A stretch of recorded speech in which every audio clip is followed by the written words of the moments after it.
Welcome everybody to the Abington Conservation Commission meeting. Today is January 28th, 2025. Time is 6:31 p.m. And first up on the agenda, we have a discussion and possible vote on enforcement order on 1424, 1428 Bedford Street. So I understand that we have a representative for the property owner here on Zoom tonight. Yeah. Right. Hi. So I think what we should do is just sort of introduce the issue of the potential violation. So I know Jean and AJ and Nick went to the site because there was a complaint. Can you give a summary? Yeah, the mass map review shows quite a bit of filling back into the wetland area. We went on site, there's a lot of equipment back there, storage of different chemicals, oil, things like that. The wetland backs right up to where the fill is. There's still some brush being dumped kind of actively. Mr. McCaffrey was on the phone. He said he was given permission to fill that area. There's been no fill since. Some of the fill seemed pretty new though, in my opinion at least. Yeah, historically, looking at some of the aerial imagery from Mass Mapper, going back to 2019, you can clearly see that there's been further encroachment. So I'm sure at one time, there was some sort of approval, but, just judging what's taken place since 2019 to current, it actually appears that encroachment has happened on the land owned by the town of Abington. And while we were there, a person that they must be renting space to came in with their, I don't know what you call it. A dumpster. Yep, a roll-off dumpster. A roll-off dumpster and backed it right up to, Yeah. which appears to be town property, because I think the first image actually shows you that red line. This is town-owned property and this is their Yep. property. And he informed us that he rents those several spots along that area, Yep, and that's where he was supposed to be placing his cans at that time. right. And I think as we walked to the further end near 1428, there was standing water that had frozen and you could clearly see the wetlands, and Yep. it appeared to be new fill. I believe it was reprocessed asphalt or gravel or concrete. It was concrete. Yep, there was cinder block, concrete, there was piles of brush in the perfect shape Of a of dumpster. a dumpster can, Right, which is noted in one of these photos here. okay. It was noted that This is his. They- and this is his. Okay. So you can see, These here. yeah, the owner noted that he was aware of that and he had spoke to that tenant to clean it up, but it was still there and it had still been done. yeah, The fact that the truck is able to back up to the wetland and dump that easily, right. the sheer amount of equipment. I think you also noted a barrel of some sort of, What's in that barrel? Yeah, the barrel is some kind of waterproofing solution, Like hydraulic along fluid? with a pile of other motors and then a bunch of other derelict equipment. There's firewood stacked, which has now completely killed several trees. I don't know if we have a photo of the wood stacked. It's right next to the barrel. Yeah, next to the barrel, that firewood stack is 20, 30 feet tall, stacked up. Yeah, that photo doesn't even do it justice. they had the log splitter company. Yeah, the firewood processor, which we were told has been there for over 20 years, but looking at Mass Mapper, it looks like that is on the property line, so I'm not sure how long it's been in that location. Again, we can't judge property lines by Mass Mapper, obviously, but Correct. there's a lot of things within this area that are definitely reasons for concern. Yeah, I mean, there's no buffer to that wetland at all. Yeah, there's no buffer, there's nothing to permit or prohibit tenants from coming in further the wetlands and filling. They're renting space to a lot of landscapers and dumpster companies. Yeah, And as we can see, it was a awfully enticing area to unload some organic materials, which we can only speculate how many more times that's happened by wood chips and everything in the area, but Aside from the conservation violations, I think some of the imagery here, I had asked that you forward on to the fire department because there were propane tanks and tires piled on the property. Yeah, I've spoken out to Captain Cotter about it. Yeah, Perfect. so. As I'll well make sure as, they go on it. Yeah, we haven't had a chance to circle back to it, but yeah, it's over there. plus assorted trash that was all throughout the area. I mean, unfortunately, the property owner hadn't been out there for a couple of years, so he wasn't aware of, you know, people who were renting space from him were just, these things were going on, so. That's what we were told by his sister, who was there, who lives on the property.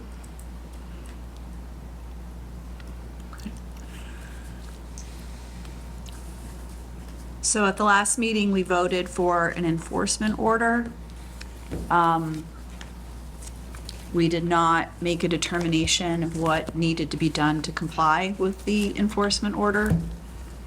So So- we did vote on Yep. it in the last meeting? We did. Okay, so this is, So now the vote is about what needs to be done to get the property back into a state where we know where the wetlands are. We also need to know where the town line is, because if you look at Mass Mapper, and again, just mentioned, it doesn't necessarily mean that this is accurate, but we need to have a survey done to make sure if they've encroached on town land. We need to do a wetlands delineation, and then come up with a restoration plan. and with the wetland delineation, that means there's gonna have to be borings done, Yes, correct. and not just vegetation. If you look at the overlay, I have it here, I guess I could share my screen, just very briefly. But you guys probably have it.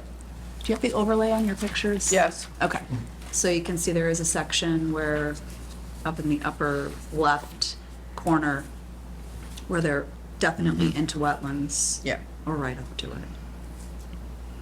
Okay. And I'm sorry, I forgot your name. Mr. Pugh. Mr. What? Mis- Okay. Do you have any comments or questions or anything you'd like to add? Certainly I do. First of all, I think I'm getting feedback, but anyway, I'll talk through it. I was just, maybe yesterday, Tuesday, who has been is the sister of Scott, McCaffrey. And I had the opportunity to go out and it was property, brought through it, talked to one of the tenants who in fact is the individual who has the business. And he was there because they notified Mr. McCaffrey that he was cleaning stuff up. So he was out there, working away, pulling all the material that off, soon be off of the property. That's his profit, what material. And he's putting it into a dumpster. So he should be aware that the cleanup started and has begun from that perspective. But Kathy's biggest concern is that, he feels that he always only that area that is by the town of, and I know my assistant is here, he says it's 20 years ago, so over 30 years ago. And I mean, clearly as an environmental attorney, I understand the concerns for wetlands, and I agree that something has to be done in terms of remediating it. And I think the best thing after looking at it, in my opinion, is that a cleanup should occur and that materials should be consolidated and pulled in from the wetland area. And then hopefully allowing the wetlands to naturally progress back to their original state, I think will happen. It's very difficult to tell how much material is off-site, but I know my client would probably be willing to try to get some quotes and determine what the cost would be to remove. I've already spoken to his tenants, and I don't know to what extent they'll clean up. They've agreed to clean up in order to maintain their ability to manage the work there. So I guess the big thing is if we're going to set up orders, and I'd like to have enough time for Mr. McCafferty to hire a consultant that can come out and make a determination as to what should be done in terms of removal and so forth. There's no plot plan, actual lines themselves. But anyway, I have been working with my assistant on this, and I'm going to let her ask you a few questions. Go ahead. You were just mentioning that the town surveyed and plot out where the line is, and if there could be, how many feet yards you need everything off from the property and the wetlands. And I think this is even more than willing to get everything working. Yeah, I think there's definitely an agreement that can be cleaned up, and I think with the type of businesses out there, I mean, certainly any business that's using dumpsters, cutting wood and so forth, to a certain extent, denies those, but be an excellent location. Excuse me. The wetlands have been encroached upon, and I think that with the proper cleanup of the facilities, I think a lot of the environmental concerns go away.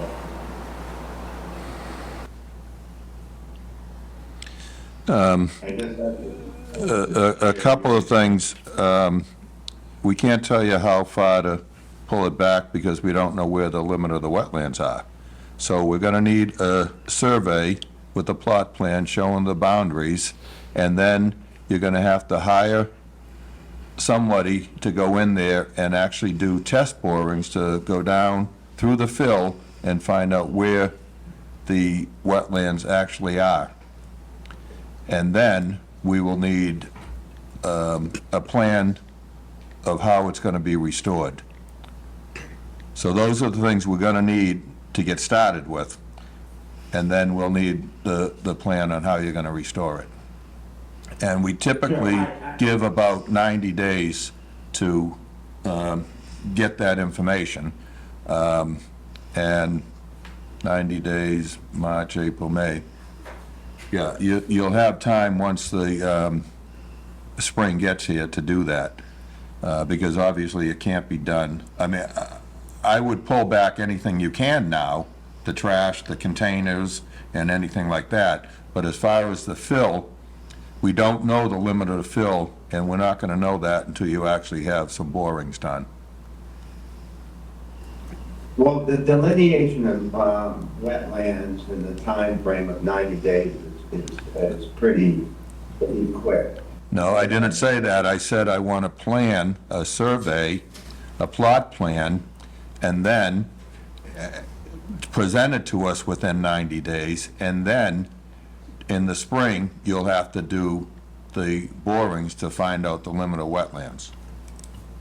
Well, the plot plan will require a survey. That's right. We want to know the property lines. Shouldn't the town be doing the survey, or do No. they have a survey? No, the town absolutely will not do the survey. We want your property surveyed. Well, the town, we can have our property. That's what we want. The town- Well, okay. And then whatever isn't yours in the back is the town's. And so what will the town do? The town will make you clean up the mess you put on their property. Well, I think that we first have to determine, as you said, where the actual disposal waste occurred. And, we have very little information. Have the permission supposedly given to him. Yeah, and can we address the past use permission that was supposedly given to him? Do you have any records or information relative to that? We don't have any RDAs or NOIs on file.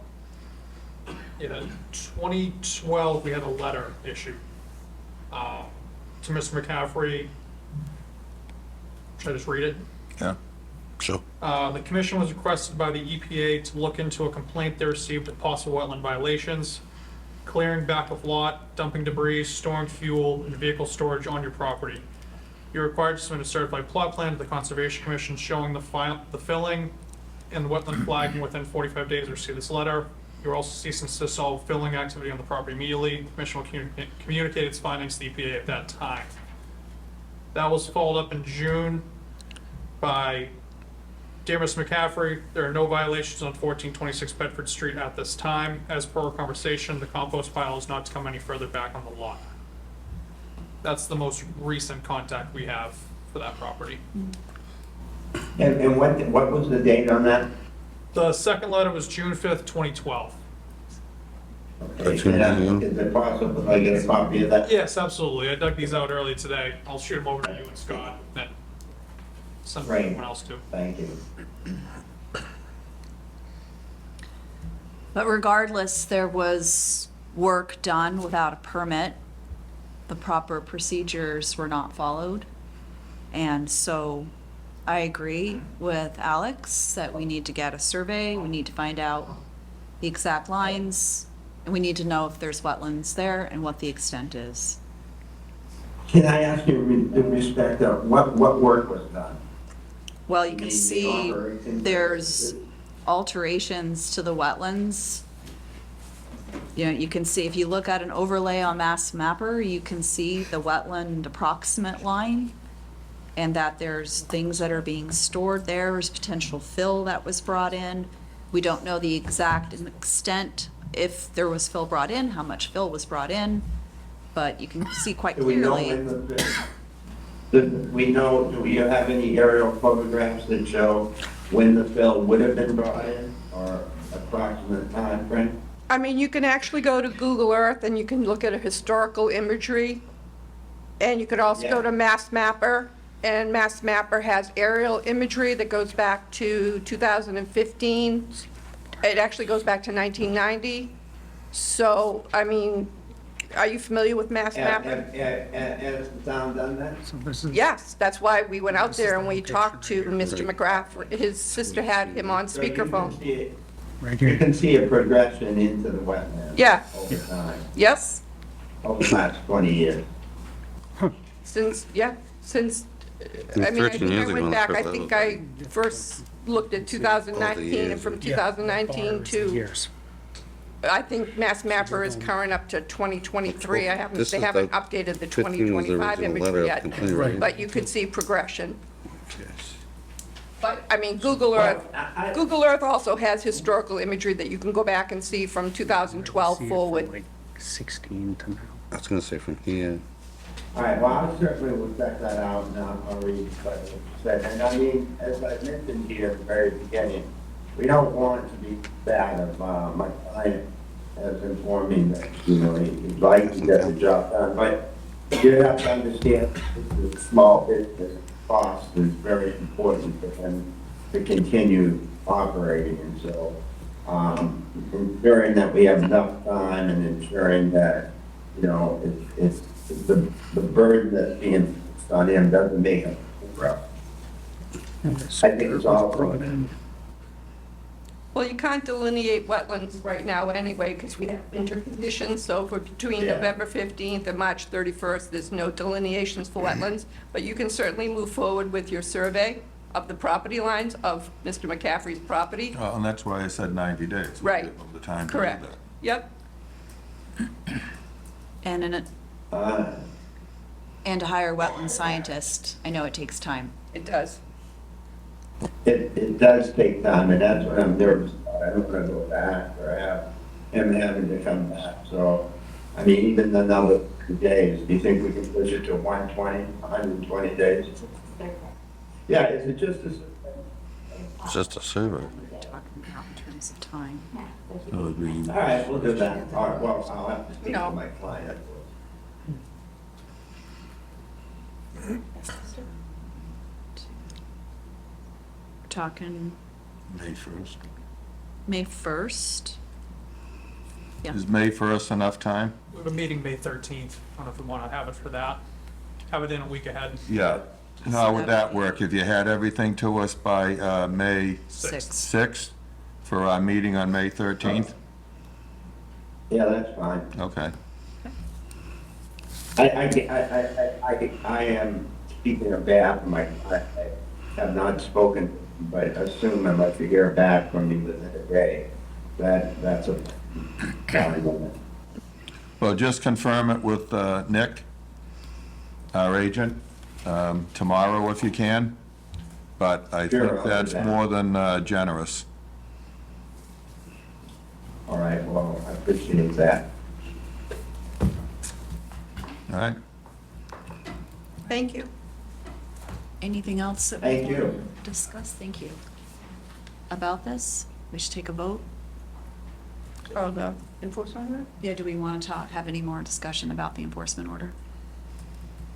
I don't know if you guys also want to include kind of cleaning up the waste back there too. Yep. Yeah, so I know. I mean, they can Phil start kinda- cleaning that. Yeah, they can Yeah, pick that up. the Phil Pulling will those start waste. working on Yeah, I that. don't want to Yeah, see, But how It far sounds like back? they already started a little bit, but. Did they have access to these photos on the walkthrough that you guys did? yeah, because we don't want to see any excavation done. By all means, I'm all in favor of, if there's any oil or any sort of, I don't know what other chemicals would be used, but I can see a lot of petroleum products and so forth. All kinds of this stuff, too. If they're stored incorrectly or being stored out there, and we'll make sure those.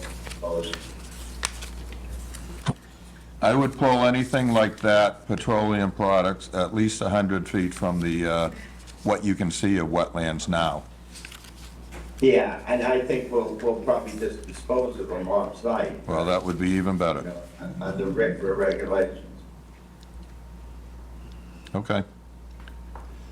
So, I would think they need to move the businesses away from the wetland line too. Yeah. Everybody who's using The the gen- property that he's leasing. The people he's Well, listening what are to? we looking at on the property survey? That is, because that doesn't have to wait until spring, right?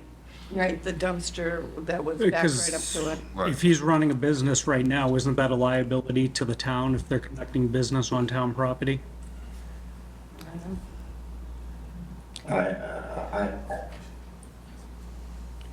well, what I would suggest is anything, structures, containers, equipment, trash, to pull it back 100 feet from what you can see as the wetlands now.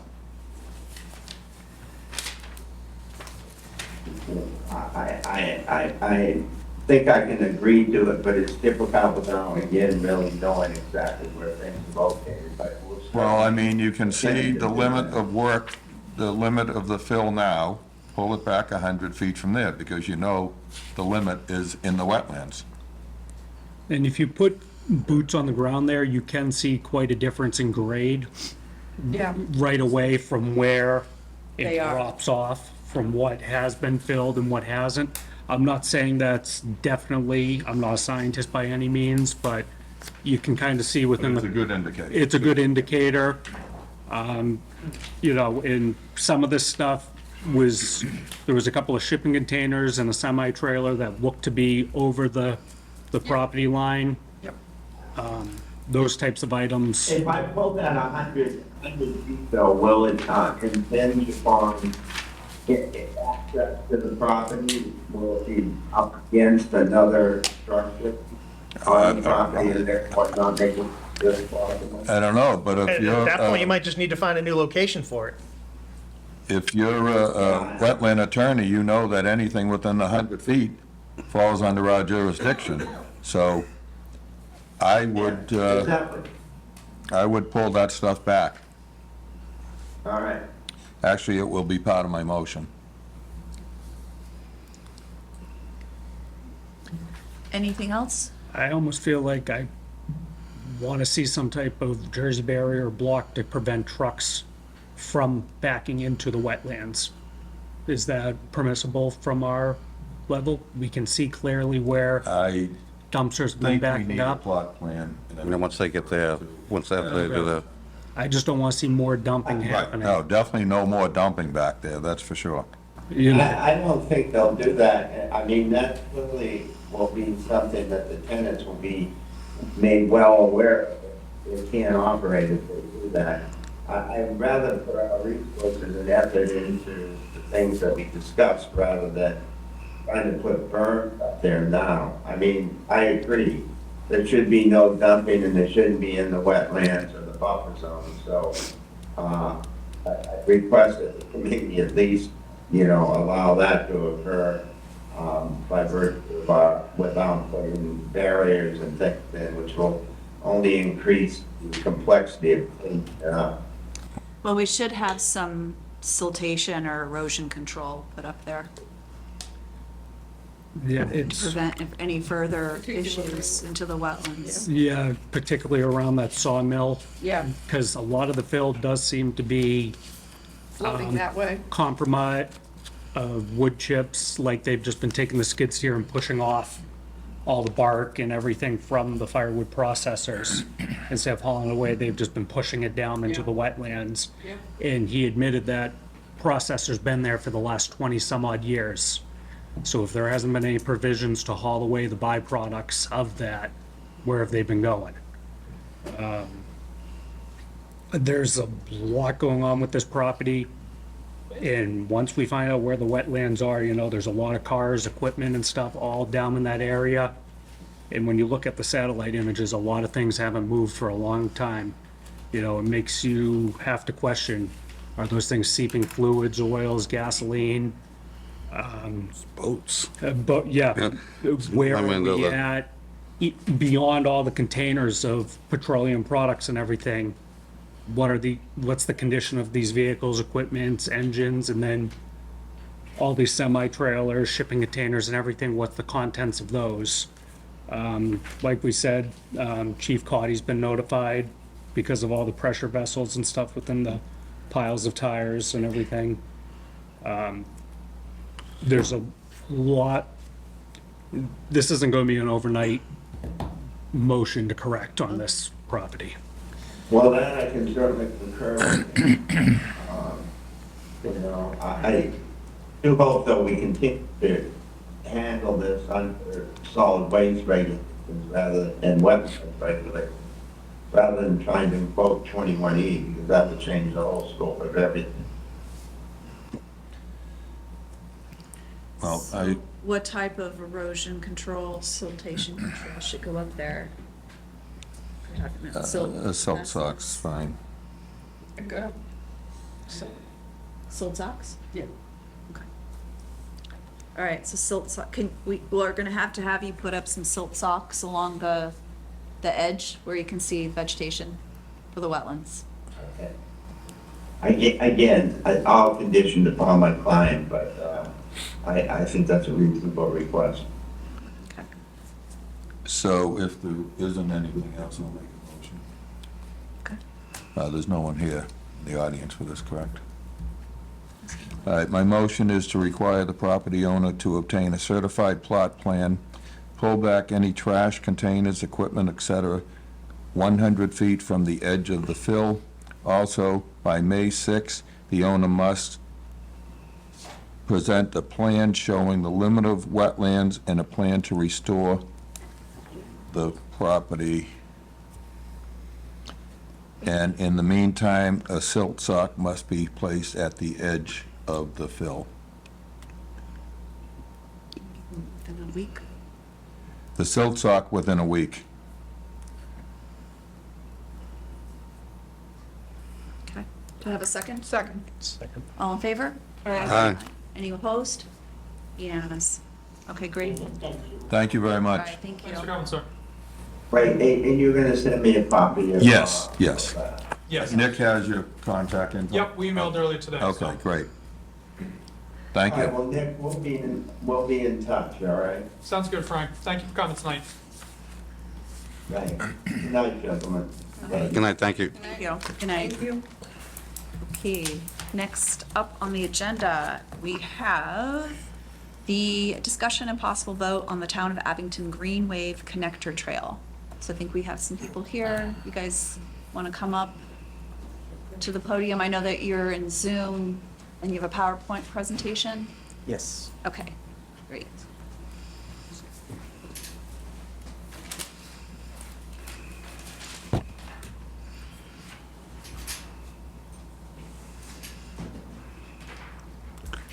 Perfect. Well, thank you very much for having us. My name is Jim Fitzgerald. I'm with Apex, formerly known as Environmental Partners. We just recently changed the name a few months ago. The acquisition actually took place several years ago. And I'm joined by Ryan Paul and Mark DeMartinez. And so we're here to talk about the Green Wave Connector, where we've been, where we're going, some ideas, really to get your input so that we know, based on the concepts that we've come up with from your last feedback, which design approach to kind of hone in on and really advance. So next, we'll just talk about some of the existing conditions just to refresh your memory. The town's been making great strides with their pedestrian and bicycle facilities in the area east of the town office area here. We have a number of shared use paths, sidewalks, and in-road bike facilities on the various roadways, including Washington Street, Lincoln Boulevard, etc. And the forest behind the town offices here kind of disconnects one side of the town from the other for bikes and pedestrians being able to get from one side to the other. So the residential neighborhoods on the west, Orchard Lane neighborhood, and as well as several other side streets over there, by installing this connector, it would really go a long way to improve bike and pedestrian connectivity across the town. Really huge benefit. When we first started looking at this way back when, the existing mapping that we were looking at, albeit very approximate, had a narrow area where that red line is drawn where it appeared to not be a wetland. Of course, we've done survey and wetland flagging, and it is all wet. So that's why we're here to talk about the different options of where we could go moving forward. Next slide. No, there we go. So this is a photo of the area where we had originally thought perhaps there might be a paved shared use path through this area. And again, this kind of influenced our first concept that we came back with when we did the wetland flagging and the survey, realizing that there were going to be impacts.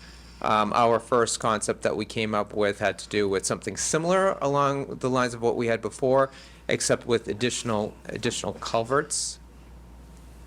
And so originally this was the concept that we had identified with two 36-inch culverts and one 15-inch culvert, really to try to handle the stormwater aspect of it at grade kind of shared use path. And so we presented it to you folks, and actually Ryan is going to be presenting on the details of this as well as the other concepts that we created as a result. So, Ryan? Yeah, good evening, everyone. While Jim's involved in a lot of the transportation and the linear design, I'm helping out with the stormwater environmental portion, so I can speak to this. We've done some more research since I believe it was Maria George, was my colleague, was here last time with you presenting this option.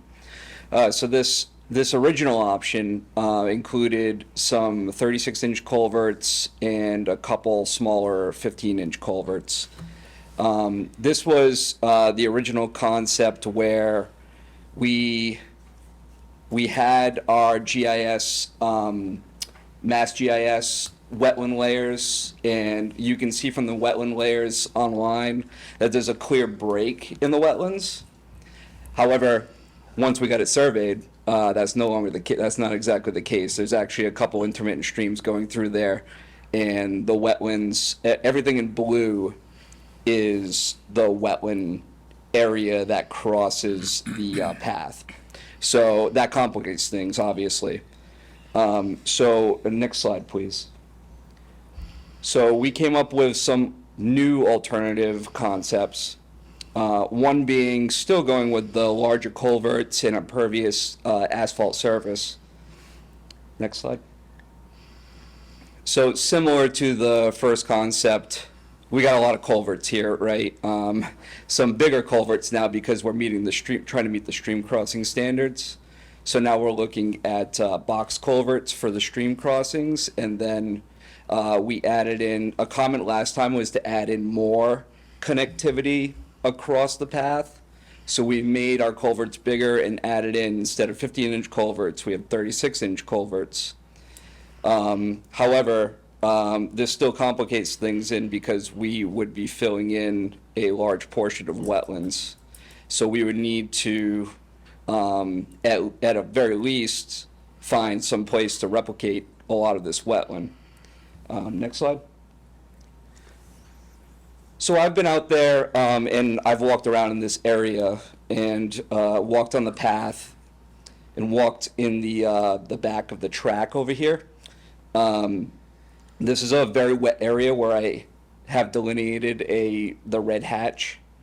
It's probably the best spot to put a replication area. So if we went with alternative 1, we would probably be proposing a connected wetland area as a replicated wetland. It's a lot of wetland. It's almost 19,000 square feet. It triggers a lot of permitting. So that's basically the area we were looking at for a wetland replication if we were to put in the pervious path. Next slide. And some pros and cons of this one in particular. The large culverts would address the stream crossing standards. There's impervious asphalt to reduce some of the impacts, and they would, facilitate some small animal crossings. However, the impacts are the wetland impacts is really the major one here. And going through the wetland replication process, and of course getting that all approved by the commission, which I'm sure would be a sensitive topic. Next slide. So we came up with an alternative concept in number 2, which includes a boardwalk, which I believe somebody mentioned a boardwalk previously at the previous meeting. Yep. So we, at first, we looked at this option early on, and we didn't think it was really necessary, but upon looking at this again, it becomes more viable with all the wetland replication you need to do and all the permitting you need to do. Next slide. Is that the... Oh, there we go. Thank you. I was like, I knew it looked different. So instead of the filling in where the blue area is, we would instead put a boardwalk in.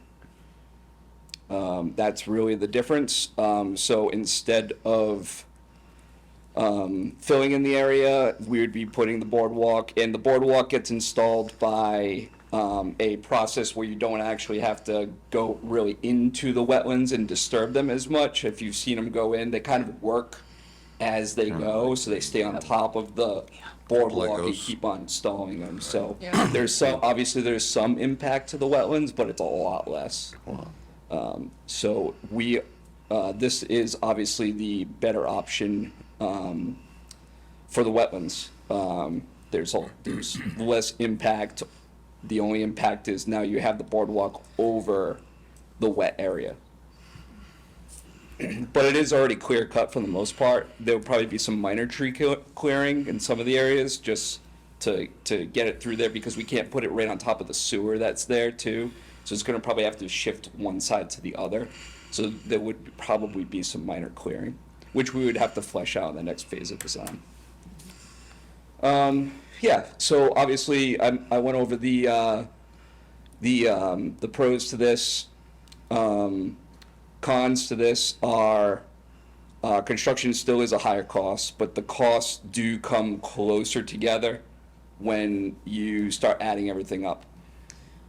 Borings would still be required, so we'll probably have to come through to the commission again for a NOI or for the borings themselves. We just need we need the data, so we need to know how deep to go with the piles for the boardwalk. And what kind of, if it's just gonna be, is it 20 feet you have to go down, or is it 60 feet, 70 feet you have to go down, you know, depending on the soils. And it will need some occasional maintenance, but so will the other options as well. Next slide. Who's responsible for that maintenance? The town would be responsible for the maintenance. And what's the overall length on this? Do you know the Actual- overall length?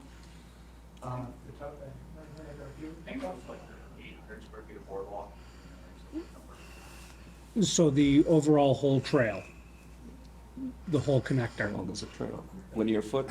The total length? Yes. It's like 1,100 feet. So about 1,100 feet if you didn't. Okay, so it's just under a mile.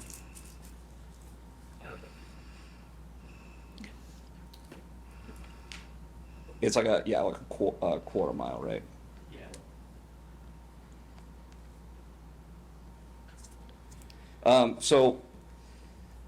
Here's just some examples.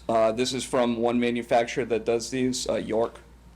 Just some general examples. So like I said, we'd still have to flesh out the design and see what we want it to look like. But you can go from covered options to different types of wood and composites. All have, you know, cost implications, and some are better for maintenance, some are not as good. And they've installed these all over Massachusetts. Next slide. And here's just some general preliminary costs, just to share with you. So this, as we start to look at this, the costs you can, we thought the costs were gonna be more dramatic in terms of alternative 1 versus alternative 2, where alternative 2 is the boardwalk, but they are coming closer together. And it's starting to seem like the boardwalk option is becoming a lot more viable. Main cost difference are obviously the permitting costs with the alternative 1, where you're paving the whole area. But the construction costs still outweigh the other costs, just because the boardwalks are expensive. Now, would you be using pressure-treated wood or composite decking I for don't think that? we've decided yet on That's which way price-wise, we're it'd gonna be- go with that yet. We want to get through a concept and get any comments back from the commission and weigh our options. I'm See sure which there's way. plenty of options, because anybody who, I mean, I did a lot of research on the walkways, and, I mean, if you take any of the areas down the Cape that have walkways near the ocean and some of their lakes and everything, I mean, there's a whole slew of different types of Yeah. footings you can use. Oh, yeah, yes, So, I agreed. personally like the walkway, and because replication of wetlands is so tricky and so expensive. It's very expensive. They just built a really nice one in Dorchester, right along Morrissey Boulevard for a new bike trail. Nice. That's going right along the fuel tanks. Yeah. The rainbow fuel tanks there. Right, They, right on top of the gas line, now they're putting in a bike trail. nice. And that one's on a much larger scale, aluminum frame, cement decked boardwalk, but same thing, because it was the salt marshes. They had to build, and there was all precast sections that got dropped into place. My biggest concern looking at it is the overall length of it is, if there was emergency, what is the accessibility being a quarter mile long? what is the resources? I guess it's no different than where we are with some of the other parks and stuff, you know? Rail trail, same thing, I mean. Well, the rail trail, the brush truck can make it down, or, Yeah, I you know, mean, fire department, I'm not going to speak for the fire department, but I would think that that would be something you'd have to consult with. right. Depending on the width, we certainly do have a UTV, so we would have access. We have pickup trucks, so, right. and when we're in Ames Knoll and we're in the back area, we hoof it. You know, Right. you just got to take it out on foot and go. But whatever the case may be, I would certainly refer to the fire department. Yeah, I'm just thinking, Like before. You know, The town planner's usually pretty good about looping the fire department on things. yeah, usually absolutely, have you know, I definitely like the boardwalk option because the wetland is huge, and LEC did the delineation. Correct. And we've worked with LEC before. Yeah, very good. Yeah. They're yes. extremely, They're thorough, for sure. very thorough. Yes. yeah. My biggest concern was putting in impervious asphalt roadway, elevated 3 feet, was cutting that wetland in half, and the impact to the people who live along that area, what would be their, you know, what would happen to their properties, you know, and we don't want to create a problem if that water was flowing through that area. Correct. So, Yeah. Yeah, definitely. Yeah. You know, I do like this. In York, that was one of the first ones I looked at. It did. Yeah. And Yeah. it They're actually popular in this connected area. the walkway between a community, a neighborhood, and a school, and that's exactly There what you it go. was Yeah. built for. Yeah. Are you looking at like a helical system for the pilings? Probably. Yeah. Most Yeah, likely. those Those are- are easiest to install. Yeah, easiest, cost effective, and, Exactly. yeah. Yep. So there is a little bit of replication that's involved. Do you know how much that is, square feet? No, we're just anticipating that we'll probably have to disturb some Okay, wetlands somewhere along the, so we just have a placeholder in there for now. Okay, okay. Like I said, this is conceptual numbers, it's just really an allowance right now. yeah. So one of the, I think Jean, I think Jean had sent me the pictures, some of which you used right here. And I remember seeing one of them where, I think it was Sandwich or someplace, where Could have been. people in the town actually bought parts of the boardwalk. Oh, interesting. And then. Kind of like buying a brick for. Yeah. Yeah, That's exactly what they did. And then that helped pay for the maintenance. Yep. And I think gives, you know, people ownership of it. Hey, that's my strip good of idea. wood. Yeah, Or town or pride. whatever. Yeah. Yeah, so that would be another, because I know if the, you know, you never know what the cost is actually gonna be. And I'm happy to see it's not that much different. But if it gets to the point where, you know, getting some people in the town involved, that could be a potential way of helping with the maintenance cost. Yeah, and I suspect, you know, the one thing we liked about York was because it was that they had a lot of examples in the area that They did. everybody can go take a look at. Yep. Because there are a lot of options between the materials on the decking and Sure. like the railings, there's so many different things to choose from. So I think that if we decide that concept number 2, is the way that we're gonna go, then we can kind of get to that point and kind of talk about those options and the costs, of course, associated with them. But I think that's a great idea about donating segments to people with little plaques or whatever. That'd be a great idea. Yeah. And it's kind of a neat feature, honestly. Aside from the practicality of it all, it's attractive, you know, for people to use this shared use path too. Yeah, So. I think this is much better, I do too. and I would love to see what you guys come up with once you get Yeah. to that point, and learning more, but I like it. I do too. Yeah, it's definitely cool. It's So I think the very cool. consensus is to go with that. Number 2. Right. Yeah, It's a no-brainer. Yeah, We figured you would say that. To be honest with you, we kind of felt the same way as we dug further into like that replication number under alternative number 1. You know, Well, I number think I one was sent an email to Liz. being and less and I less gave her all attractive. My comments. Forwarded it right along. yes. Oh yeah, we got him. No.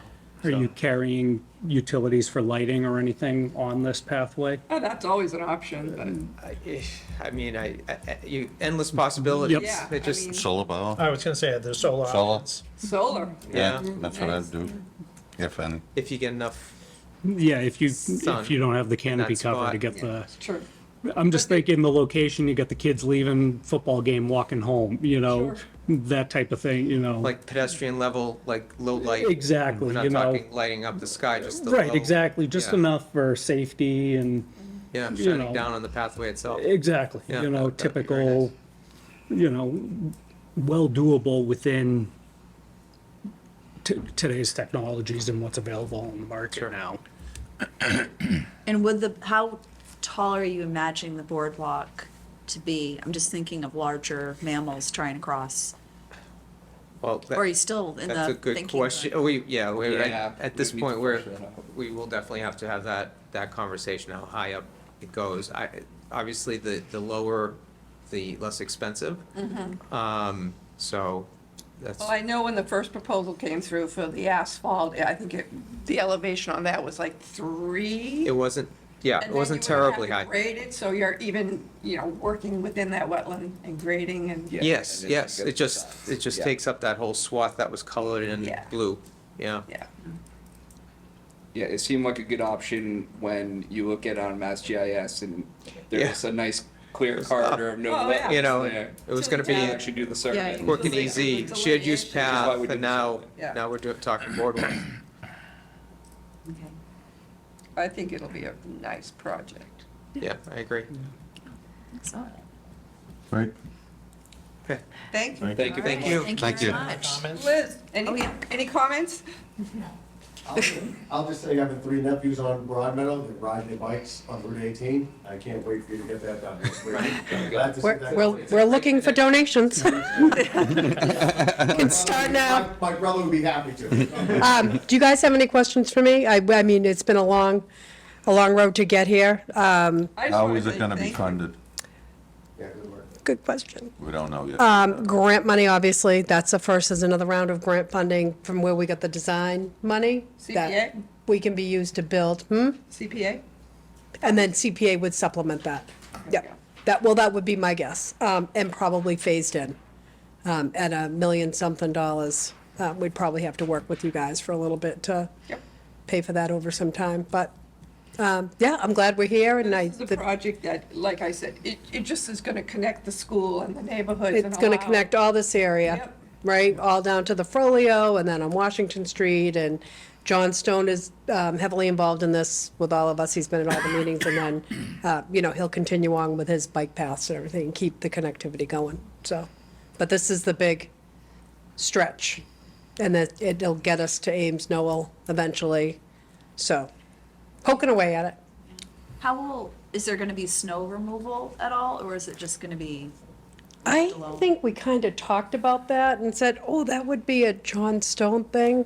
And John Stone was there, so, yeah, of course, we'll have more conversations with him about, the product we use and, how icy or whatever it'll get.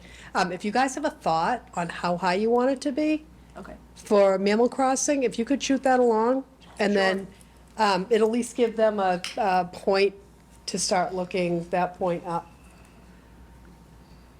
And if you have anything else, you can just email me or them, or, we'll be good. We'll be back. Okay, great. Excellent, thank you. Thank you. Perfect, thank you.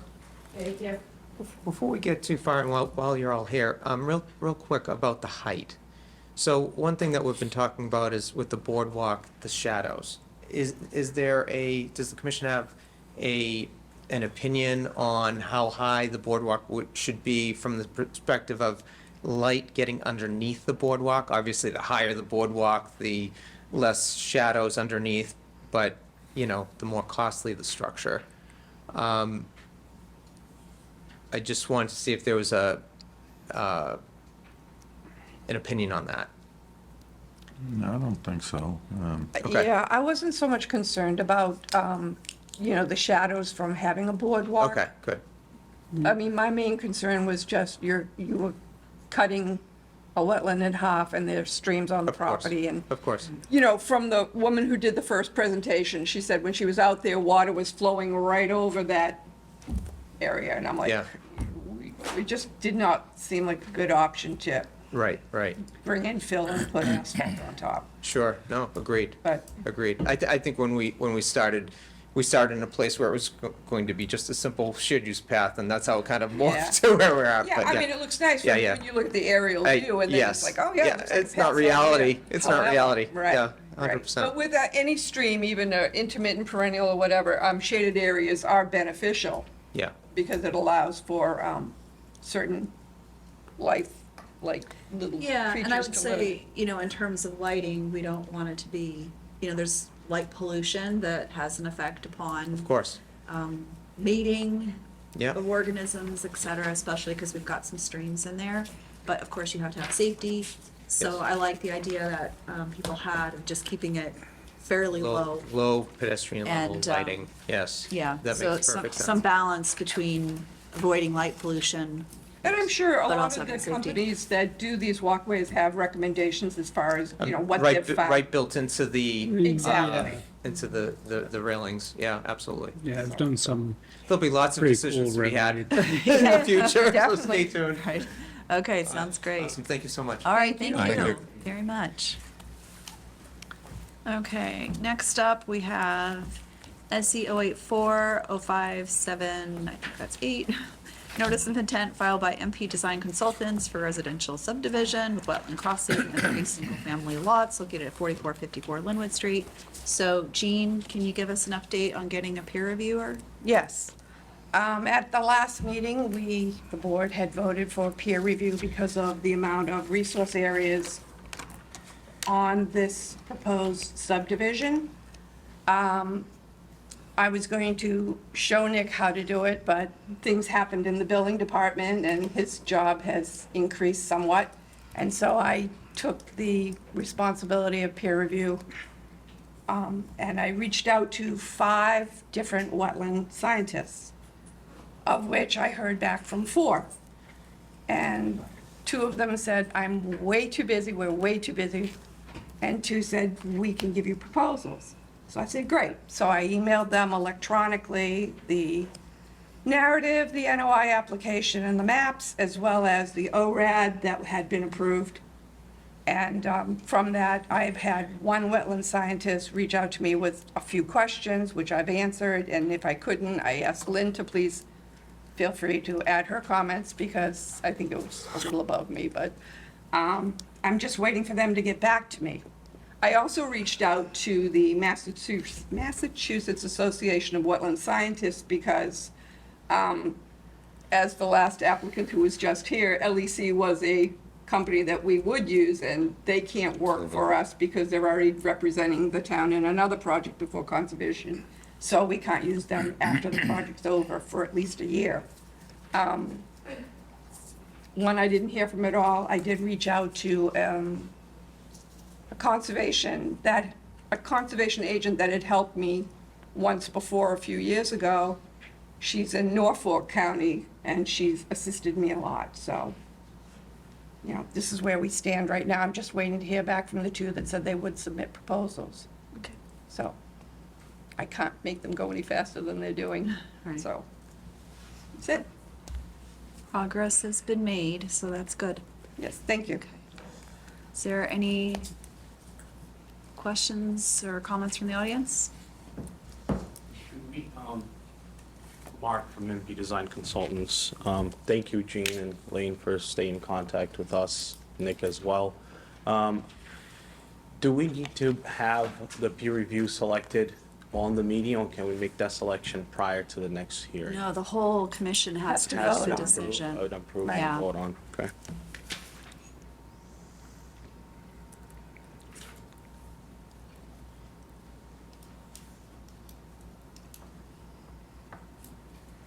And from the one wetland scientist that you've heard back, Gene? No, I heard from 2. Yeah, but just one had some questions. If there's anything that you would like us to answer as well, you can feel free to. Actually, it was just more or less on our regulations, so, Okay. and I tried to direct him directly to our website, course. but, you know, he wanted to discuss them, so. Yeah, That was, just making ourselves available as well. thank you very much. I Okay. appreciate that. So from the 2, do we believe we'll have proposals from them before the next hearing? I asked that we please get Okay. them as soon as possible, All right, so I think within 2 weeks, they probably will. I'm sure they will. Yeah. I mean- 2/11 is the next meeting, so. Yeah. Okay. When we do get their proposals, can that be shared with us so that we can have an idea of the cost? Well, actually, that's not something we normally do. Usually the proposals are, we'll look at them and they have to stay within a certain guideline. Okay, If it exceeds, I forget the dollar. 10,000. If it exceeds a certain dollar amount, then we have to go out and send it out to bid. yep, But, understand that, yep, okay. You know, once selected, we can notify you and you can work with them directly. And if they Okay. have any questions, by all means, have your wetlands, who's your wetland scientist? It's Pine Brook, but we might be using someone else to help us navigate through the process. And that's uncertain yet, who will be. And typically, the peer reviewer will meet with your wetland scientist and they'll And go they'll- out. Oh, yeah, together. certainly, yeah, she can be there, I believe she can be there as well. But we might be looking to have another source of someone that's a little more into the, expertise of scientists and all that as well. We're uncertain of it, who it will be yet. Okay. All right. Okay, no, perfect, so. All right, so we'll continue to see the next you, hearing. I'll keep you updated Perfect, as to yeah, everything, and otherwise, we'll just continue to the next meeting. to the next one, perfect, thank you very much. Thank you. All right, thank you. Thank you, Nick. Okay, I don't think we need a vote on No. anything. Okay. All right, next up, SC 084-057, I think that's 9, my eyes are going. Notice of intent filed by Chris O'Neill to construct a detached accessory structure located at 70 Diane Circle.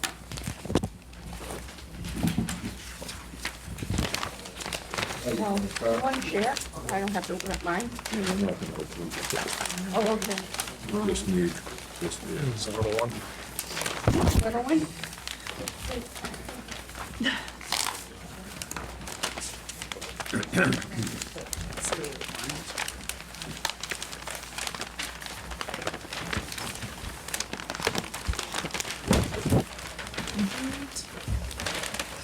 I folded all those, so I'll wait for you to unfold them.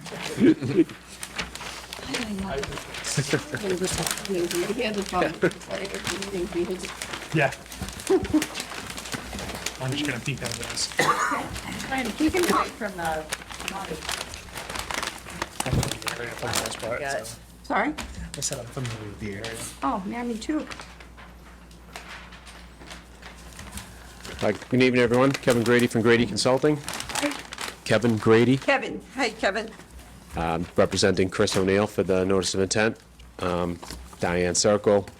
We were here a few weeks ago, met with the commission. Commission indicated they had some reservations with the project, so we requested a continuance. Since that time, we took a look at some alternatives. We met with a few commissioners out at the site to review site conditions, wetland conditions, and we've resubmitted the plans and back before you. So internally, we looked at all sorts of different scenarios, how to place the building, where to place the building, and how it would best work for both the applicant and to meet the wishes of the commission. The plan as presented here meets the setback requirements as laid out in your regulations and your bylaw. The modifications that we made to this plan include, I'm going to switch over to, so lead sheet's the existing condition sheet. That hasn't changed. One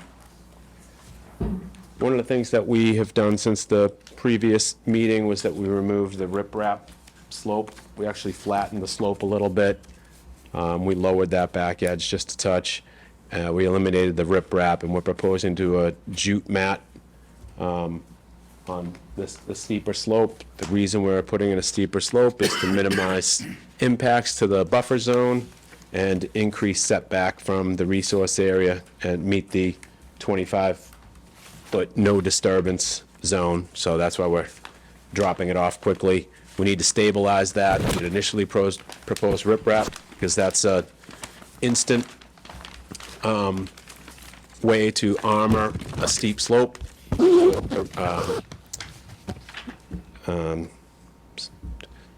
Marafi underneath there, or crushed aggregate, and then you put the larger stones on, and it's an instant stabilized slope that would not erode into the resource area.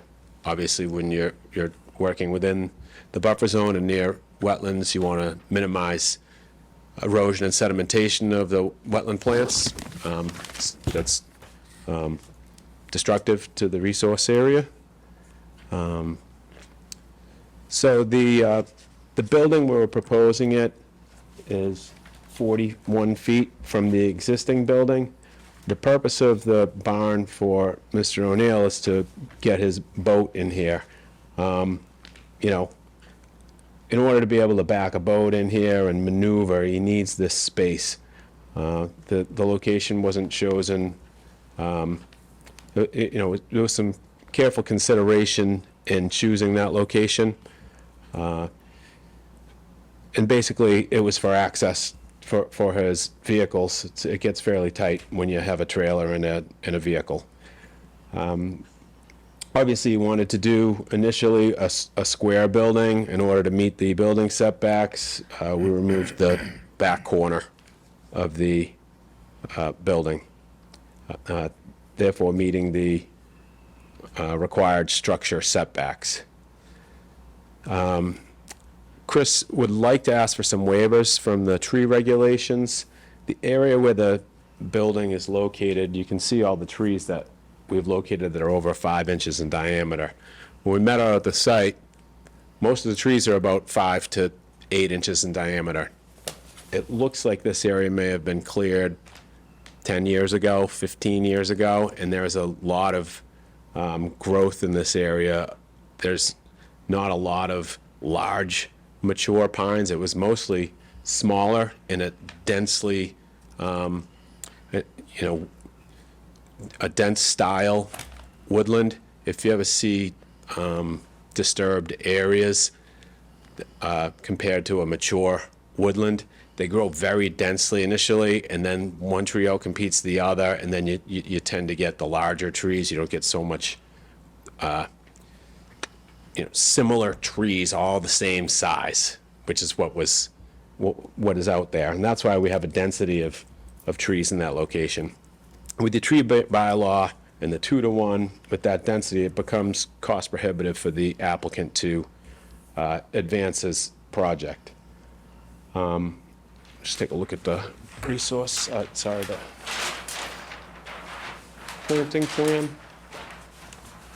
The planting plan, as we're showing here, is it complies with the tree bylaw. Pricing we've obtained to meet the tree bylaw is approximately $40,000, $54,000 to, that's to purchase the trees and install them. We need to install some outside the buffer zone to physically meet the bylaw, and I don't know that that's the intent there. I think the intent is to enhance the buffer zones and keep some wildlife habitat adjacent to the resource areas.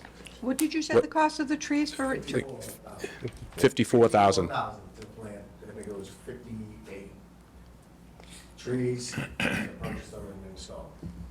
6 to 8 feet tall. It cost $54,000 for how many trees? Let's see. Regulations would call for, Do I have the? it was 50 plus.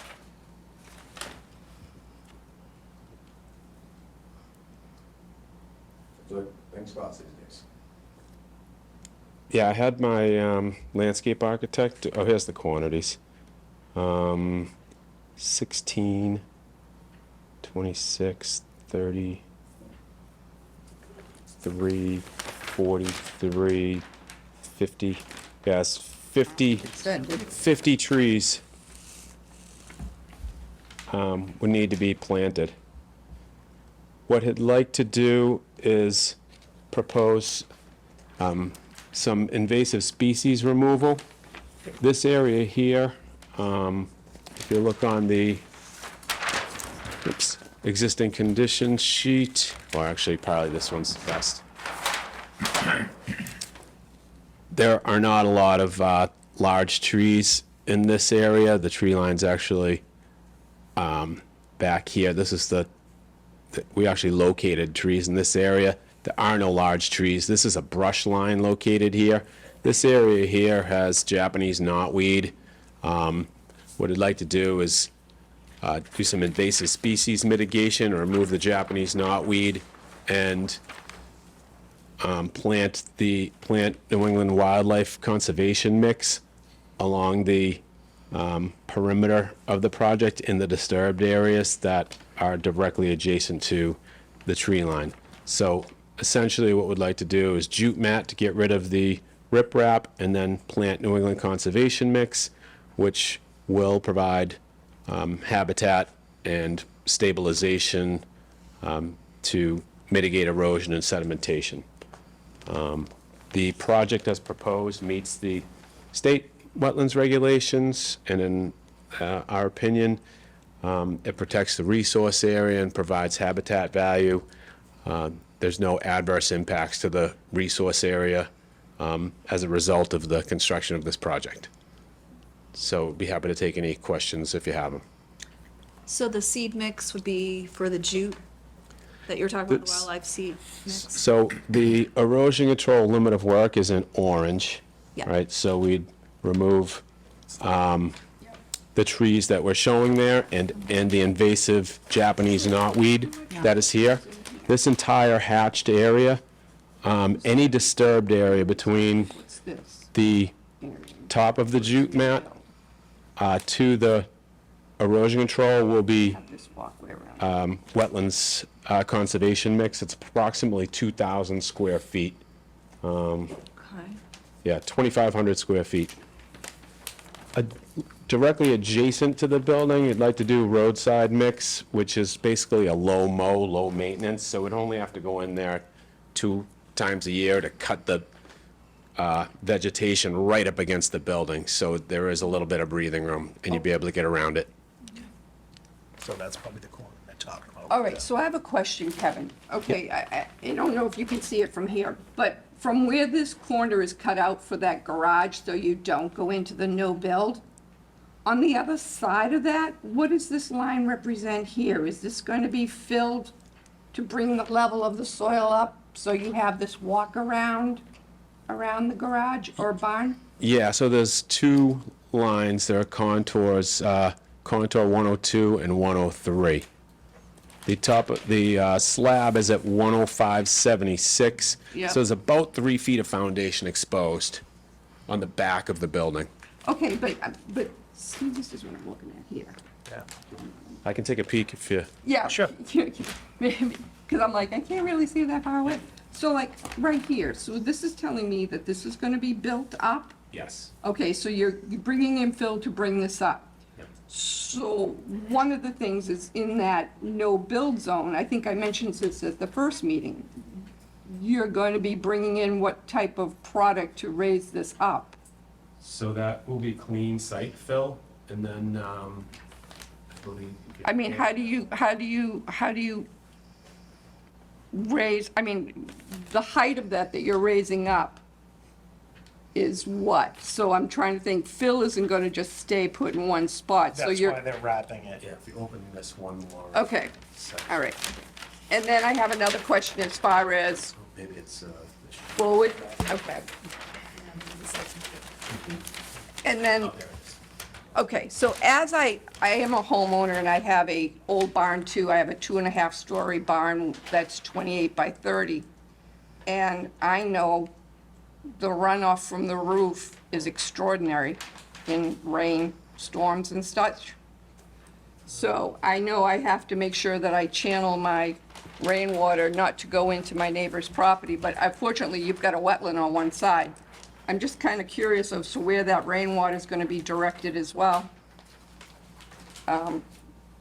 It gets pretty substantial, In the and, middle of 1,000 acres. The only neighbor next to it is me. Okay. So, but it's gonna go right into the wetland. So the wetland, okay. Unless that's not preferable. Well, again, I'm trying to just, I mean, I'm not trying to be difficult, I'm just trying to I have, understand if it's better to go in, that's an honest question for me. I mean, I don't know what your drainage requirements were that you put in for the project, you know, your downspouts, where's it gonna go? Is it gonna make a big river going into the wetland? I don't know.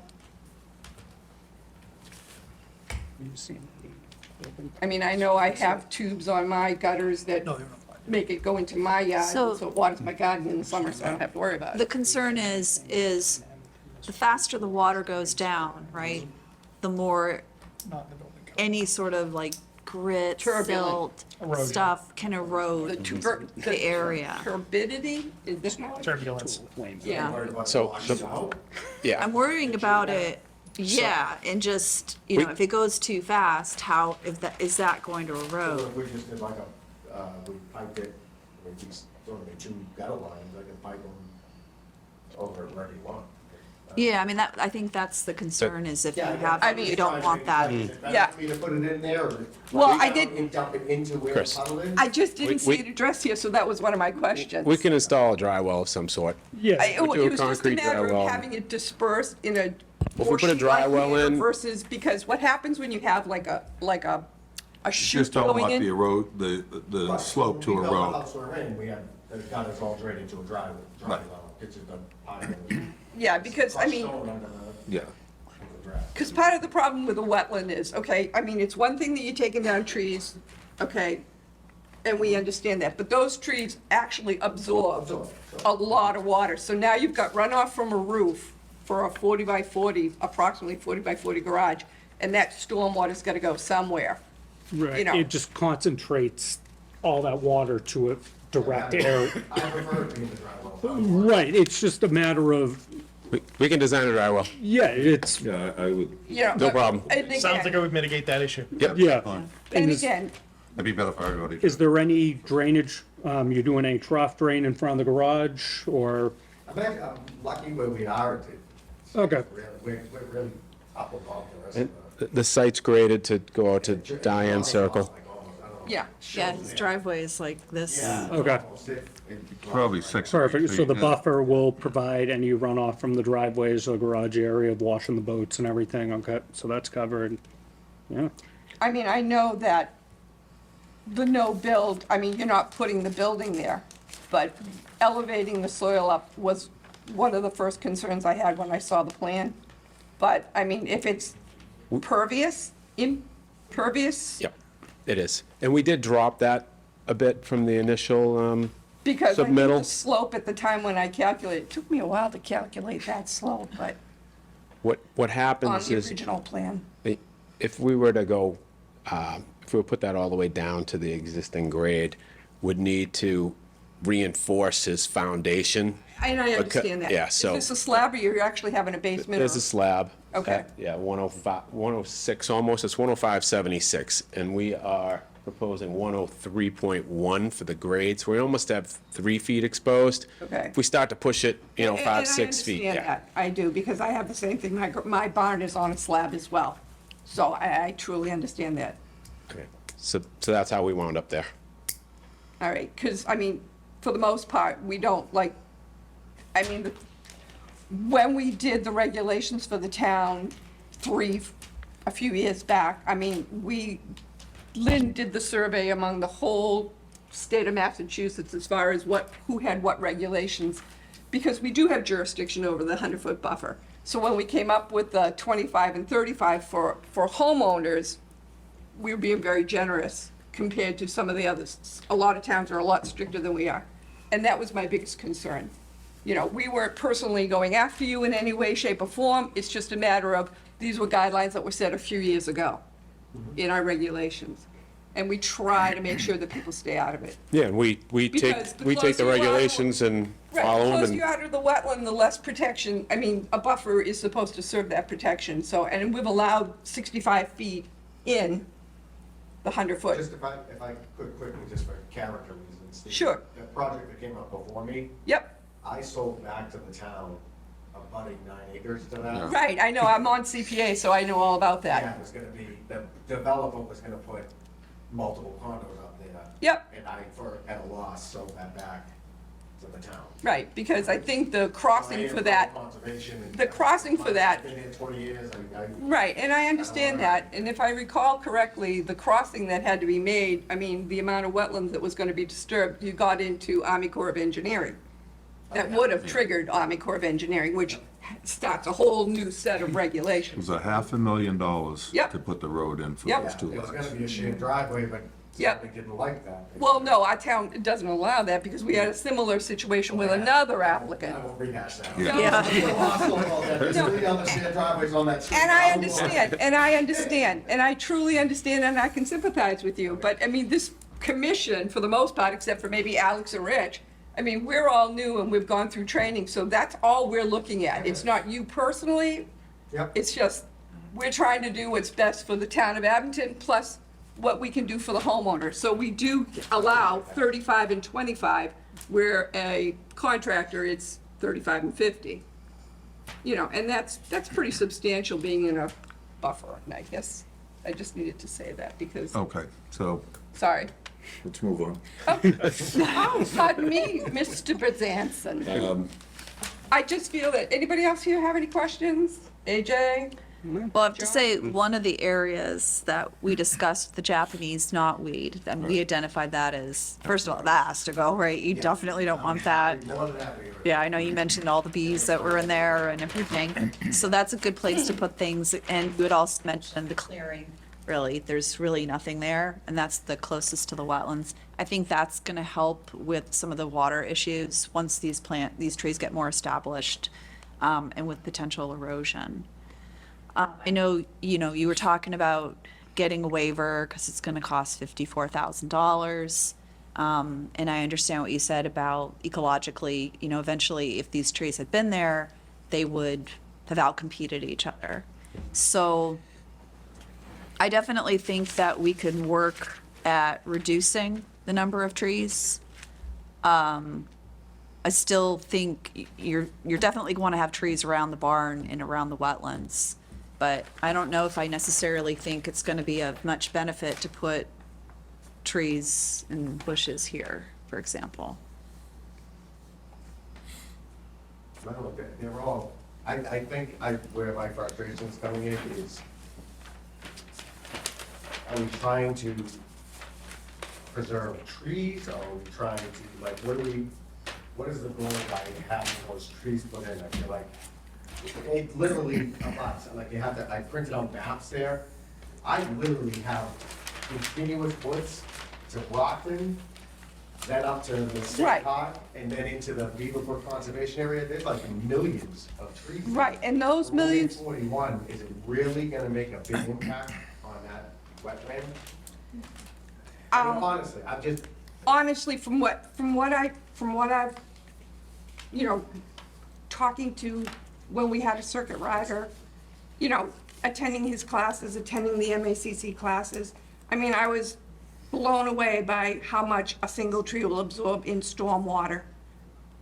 So a but there's no wetland, flooding, the only thing is reading out of your bylaw, is it impacting flood? Is it impacting it's not impacting anything at all whatsoever. There's nothing but woods and a neighbor that used to pile stuff in the wetlands. He's not there anymore. Right.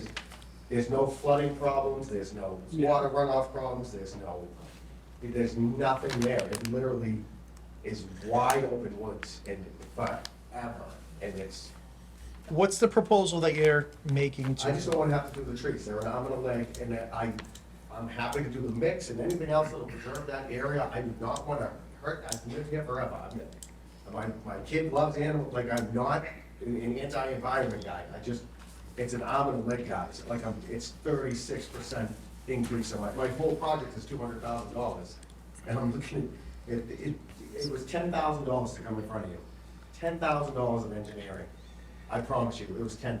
I'll send you the invoices. I'm going broke here. All I want to do is build a simple garage because I have 3 daughters and a wife, and I just want to go play with my little boat on my barn. That's all I'm looking to do, and I don't want to have to plant massive amounts of trees. I don't want to have to plant trees. I don't want to hurt the wetland. I just think in my scenario, if I was between somebody and like we were the only trees and that was the only, that it's gonna affect the whole neighborhood. If you look, I printed those maps. Right. Yeah, literally. So- he's saying it's a negligible impact, is So what we've he's been saying out there, to it. Lynn and I have been out there, and I have to agree with you, that planting trees there, in my opinion, does not make any sense, especially when our bylaw or regulation states that they have to be as close, if not closer, to the wetlands. So you're gonna want him to bring in a machine to dig up holes within the buffer zone and plant 40 trees. We have. There is, Okay, let me sorry. finish, I'm please. sorry. there's no room to plant trees there. The trees are this close together throughout the whole, it's a thick, thick forest. Okay. And I get what you're saying, Gene, about the trees absorbing the water, but just looking at the grades here, Yep.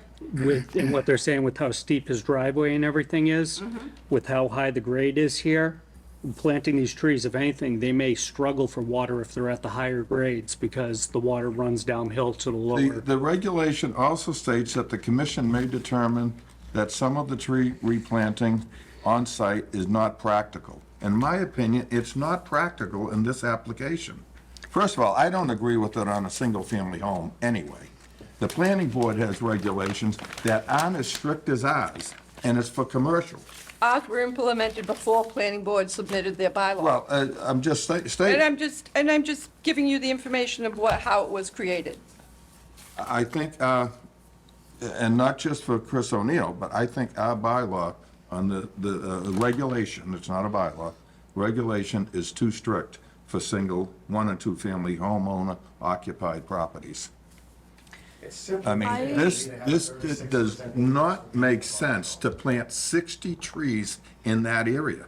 It just doesn't. And you know what, we do have discretion, to say, okay, so yes, we understand that. I mean, we didn't automatically, I think when the first presentation came before us at the first meeting, I asked how many trees. I thought he said 6 to 7. I did not hear him, and that's why I asked for clarification, and he said 67.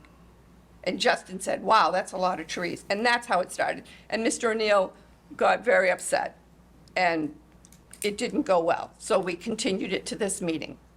No one said that it was going to be a hard line. I understood that they were applying for a waiver, and we weren't given an opportunity to even address that before, we're being told that this is too strict.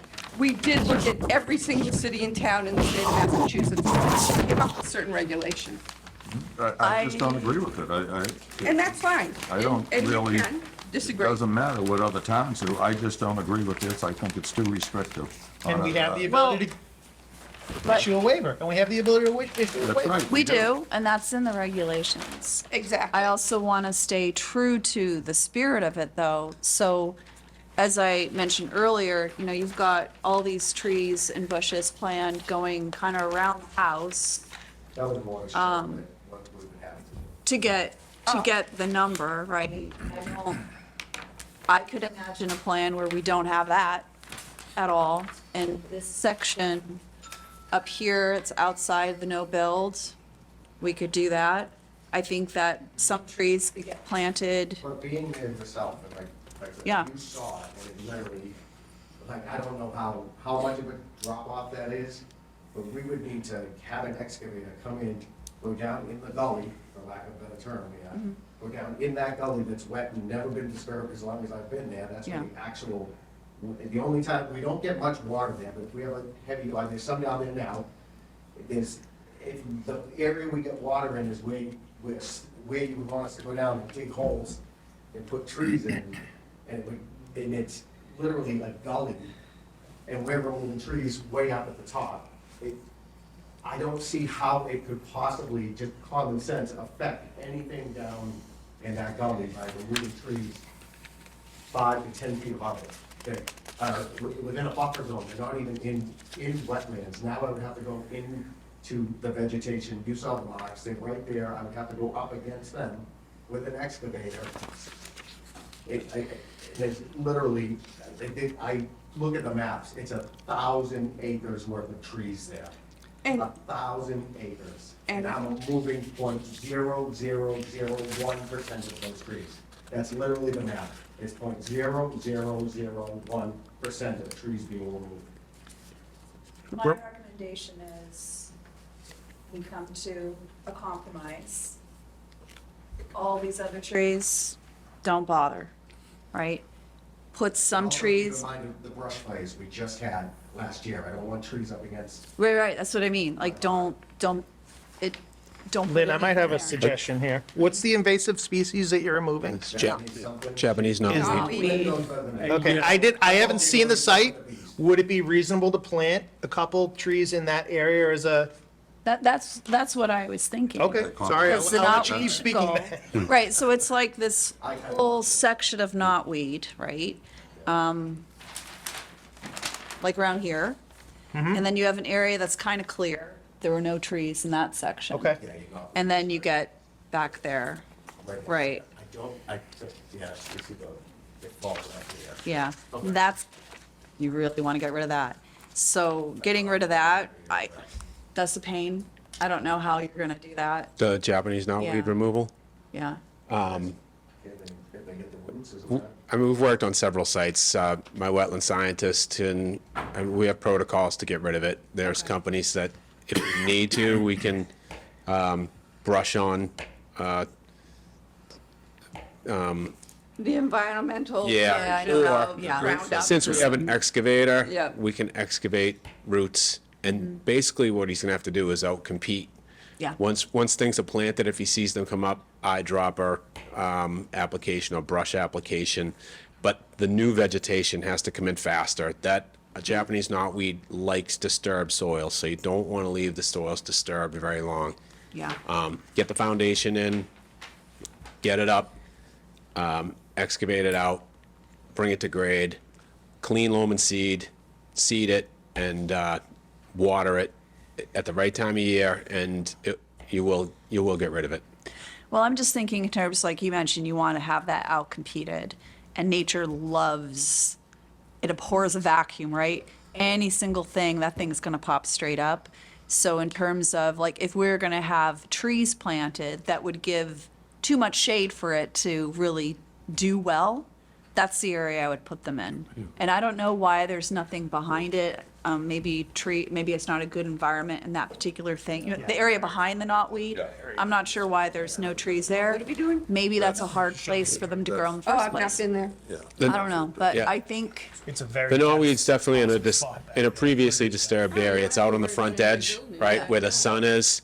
I think if you get the new seed in there and it germinates and pops up, it's gonna outcompete. It's gotta come up first. yeah. And then, if you do have some sprouts, you gotta cut them and eye drop the. Sorry, Please proceed. sorry, I apologize. So there will be some, as I said, there may be some sprouts that come up, but you need to cut them and eye drop some, whatever you call it. No. No. It's like the environmental Yeah. equivalent to Roundup that's Yes. environmentally safe. Correct. Don't use Roundup because Roundup's bad. Yeah. Yep. I'm just, and the other thing is it doesn't have to necessarily be trees. It could have been Right? shrubs, So it could blueberries. be a certain number of shrubs. You Yeah. could have some really cool blueberries and beautiful, beautiful bushes that flower and have berries and stuff like that. It is cheaper, yeah. you're And cheaper. allow that to put that there, it's a lot cheaper. Put that there and help that out compete. You don't want that knotweed to come back. Yeah, so that area that we were talking about, so. Right. Just clear that out and put environmentally friendly bushes, whatever you Right. prefer. So- That's acceptable to you Oh, well, guys. Yeah, and Well, even, we need to come to a number and have a plan because it's 2 bushes per tree and there's a whole calculation that goes along with it. Right. And we don't want large trees next to his building. There Right, needs to be exactly. some planning with that, But it's called having, Yeah. we're compromising, and that's all. I it's understand. about. we just need to get to a point where we both understand each other, we have a plan and So Right. let's. We have a number and- So your plan for around the building and then over in this area here, do remove the knotweed and do some bushes and, Can we just agree what we're gonna put there? 'Cause Well, it's hundreds and hundreds of dollars every time I do landscaping. yeah. Can you just tell me what to put there, I'll put it there? Well, I want to make certain that Mr. Grady, because he's really the expert on how this whole thing is going to go, I don't want to say you have to put in high bush blueberries, and then he's like, that's not a good idea.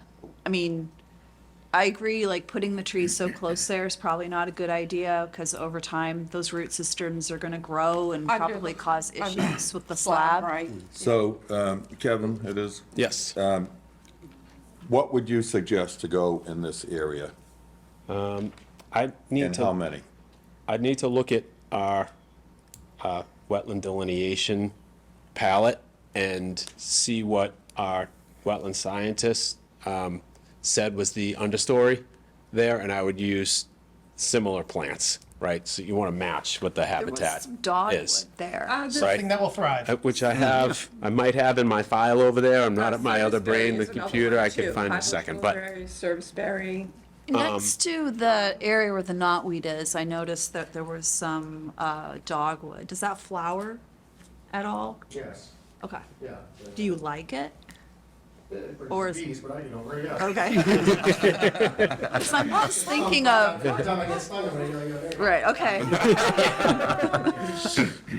I'm just thinking I if, know what you're talking about, the one, so if I'm looking at it on the right, that's dogwood? yeah, the one So if that was on the right-hand side. acceptable? Right, so what Kevin was saying, if you try to, because we already know that dogwood likes being there, right? Yep. And so if you want to keep that continuity, then maybe you could put some dogweed there. But you can also throw in some other stuff that's, I don't know. I like the idea of high bush blueberries because your kids could go pick them and eat them. And there's other things that are, yeah. I mean, there's other things that,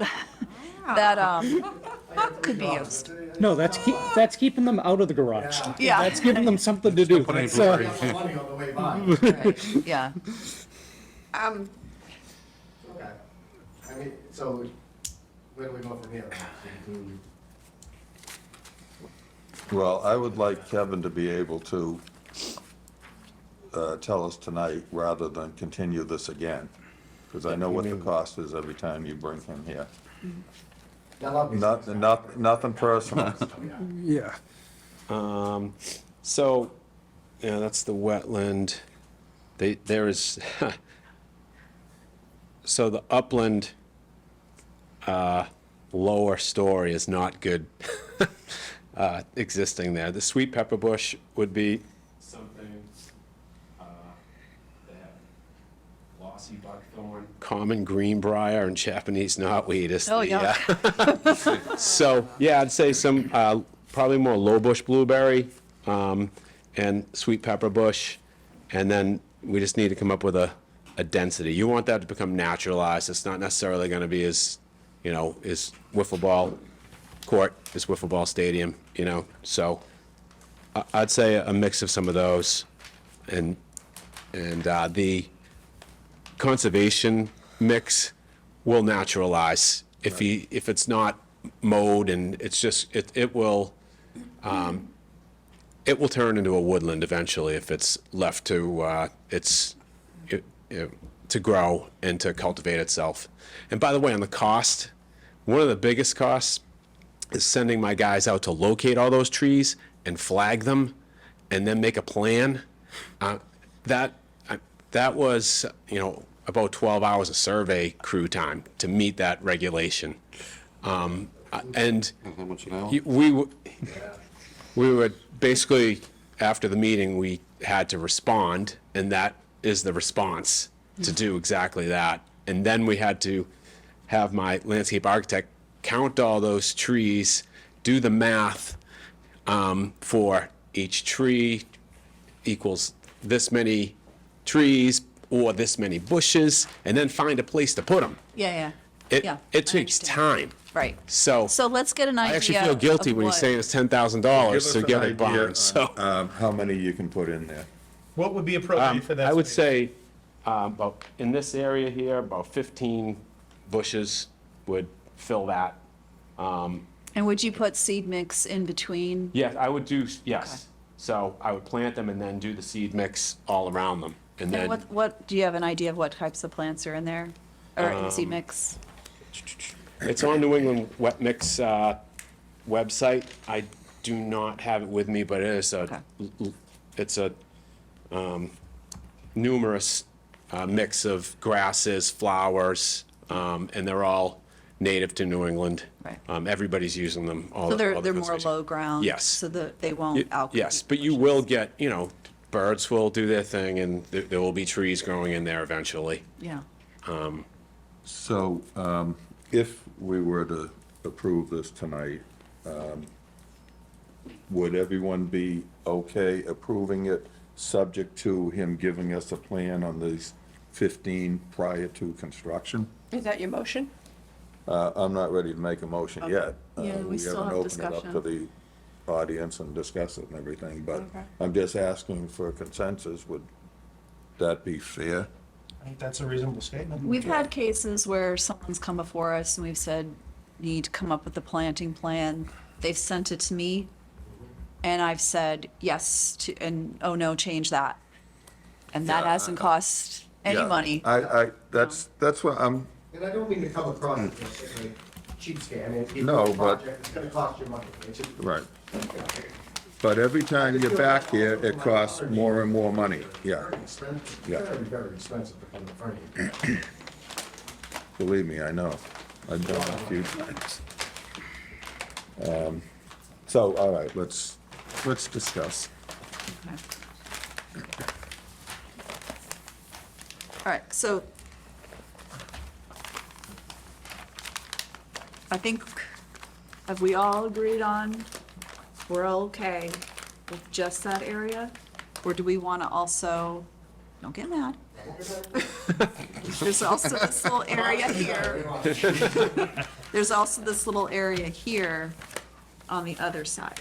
Oh, yeah, in the front? Sorry, when I say over here, I should make Just it the more front? obvious. So this hatching is all gonna Yeah. be New England Conservation seed mix. I'm gonna That put it right hatching here. there Yeah, I is think you wanna look at that, right? low, Okay. low grass that is low maintenance. It won't grow up And are these staying? yes. These trees are staying? Yeah, So that's and they're all staying staying, all, yes. this is the area That's here. all natural, they'll stay All there. right, So- so there's no mowing in here at all, right? Well, that's Auburn's property. Okay, yeah, That's yeah. the tree line right there. Okay, So that'll stay. all right. So this hatched area right So here. all these that's the trees New are England staying. Conservation mix. That Okay. will go all the way Here. to the limit These of are. work. Okay. Yeah, This then is what's the going low on mow. here? That's basically a lawn, he has to mow 3 or 4. well, that one's Long staying. after- You don't Just to want keep That it one's If maintenance ever staying. against the heard business. us Yep. or remember us. Okay. It's just Okay. trees there. So, but these are the new trees, or are these the trees that are gonna stay? I'm These- just worried These about are the that. trees that are staying, correct? Okay, so, And this tree, and this tree's coming down. Correct. Right. Okay. New ones are coming out. and then there's a. These path. 3 are coming out, all these others are staying. Yeah, so all that's staying. I'm just wondering, So, Yeah. if we yeah. get rid of stuff, there's a vacuum for nature, right? Because we're tearing that Yes. down. And is seed gonna be enough, or do we wanna have just a couple bushes in there as well, or? Seed should be enough. He needs to water it and maintain it, and you should put in your order of conditions that it's stabilized before you sign off on the. Well, we would, yeah. Yeah, I definitely think it's huge that he's replaced a lot of the riprap with the jute map and the seeding and everything. Yeah, that is a That- good thing. And where are the conservation that's a things lot of, going again, please? Okay. I see an orange one there. Is that one? Yeah, we don't give waivers Yeah, it's on the that. green dots. Green, sorry. Yep. Green. This one didn't get moved. I know that. One at a time. But it moved up to the Sorry, I gotta be mean. limit of work. Yeah, I would like to see it, only so that We won't all say the you- work and the money that's being put into this, you want to make sure that it's not, yeah. And it is a lot. There's and a it- lot of moving. Unfortunately, tiny Pieces in there, so we missed Yeah. that. Unfortunately, Mr. O'Neill, I remember when this auction came up and one of the conservation big push for that, Dan Brillman had come up and said, well, what about the properties that have wetlands on it? And it was said, let the buyer beware. And unfortunately, you had a wetland on your property, and that's. And I knew that. Oh, you did? Yeah, because we Yeah. had this house constructed in early 2000. Oh, okay. So I knew the rules. Yeah. We had to get a notice of intent for this one, too. Yeah, okay. But it was, Yeah. it wasn't. Almost the tree a lot easier. bylaw been in place. That's- 2023. 2020. 2023. March 21st, 2023. Right, so Okay. I wrote a proposal for him to do this 3 years ago, maybe saving money, Right. to be able to do this. I had no Then idea that was coming. we go to do it, I didn't know you had a tree bylaw. Well, on the NOI checklist, it says, do Oh, yeah, you when read the That's where we regulations? found it. Oh, all right. That's how I got the other $5,000 bill. Okay. Yeah, it was a little hot coming in. We can't watch the websites to see every time a regulation gets enacted. Yeah, I mean, I wrote that a long time ago, like I said. Yeah. I said, sure, no problem, we're just gonna do our usual thing. I know we used to have a 10-foot setback, and I heard it might have moved to a little more than that, but that was about it. And then Right. we opened the website, and there's all of a sudden a Yep. lot more detail. yep. So I think I'm happy with that. I don't know, anybody else has any thoughts? Do you want I think, bushes along I here? think he's got enough that are staying here, He's got the seed. and he's got the seed. The I'm riprap happy is with gone. Riprap is gone. Yeah. 15 Happy bushes about in that. that area. I think that's a good compromise. Yeah. Any other thoughts about that particular aspect? Oh, As long as it's maintained and make sure it's, Yeah. water and everything Yeah. like that, I I think mean, that's the a other good- thing is what if definitely. it dies after a year and then Well, we have a 1-year follow-up on everything still to sign off and close No, he's it. gonna we have have, a, yeah, I was gonna say, with all the money you spend, I think you're gonna be able to water a little bit. yeah, taking care of it. I don't think you're gonna something like How do you that. maintain this in Abington? Oh, yeah. Okay, all right. Keep water in it. Yeah. The only other thing, like I Fine. said, with the runoff from the roof, I really would like to see that somehow dispersed a little better than just, so you're gonna do the Do a dry well. dry well? Yeah. Dry well, yeah. That's- Dry well, Where's that gonna? 15 bushes. And your dry wells will be coming, which way your ridge going? So the roof will be. which end, gable. This is your Face of the ridge here? house. Yeah, the gable will be. This is your Face of ridge? the house. Yeah, Yeah. so Here and here, so. Yeah, here, here and here, yeah. So where do you want me to put them out here? What's best for the dry well? well, where your grass 'Cause I area don't is think I that can you put it sit, here, because then I'll be disturbed. No, no. Why no. don't we ask Mr. Grady where he thinks would be Yeah. best, Yeah, I since he's an mean, engineer? we- You could have them come off the front of, your gutters could go towards the front of the garage. Yeah, they could run off onto the driveway. We could right? put something right in. And there's a drop off. Yeah, They could just go on. We'll just get Goes a all the way down. One on the neighbor's property. Right. Dry well, and a concrete dry well. yeah, On and on put crushed them stone, on the front it's, corners. it's H20 loading. We could either do one larger one or two smaller ones Yeah. in the driveway. Okay. All right. So, yeah. Any comments from the audience before you make a motion? Any comments from the audience? No? Okay, bring you back to the board. Any more discussion? So I'll make a motion to approve with the conditions that they do dry wells for the gutters and the 15 bushes in the area that we discussed, and both the plan for the dry well and the bushes to be submitted to us prior to any construction. Second. All in favor? Thank you.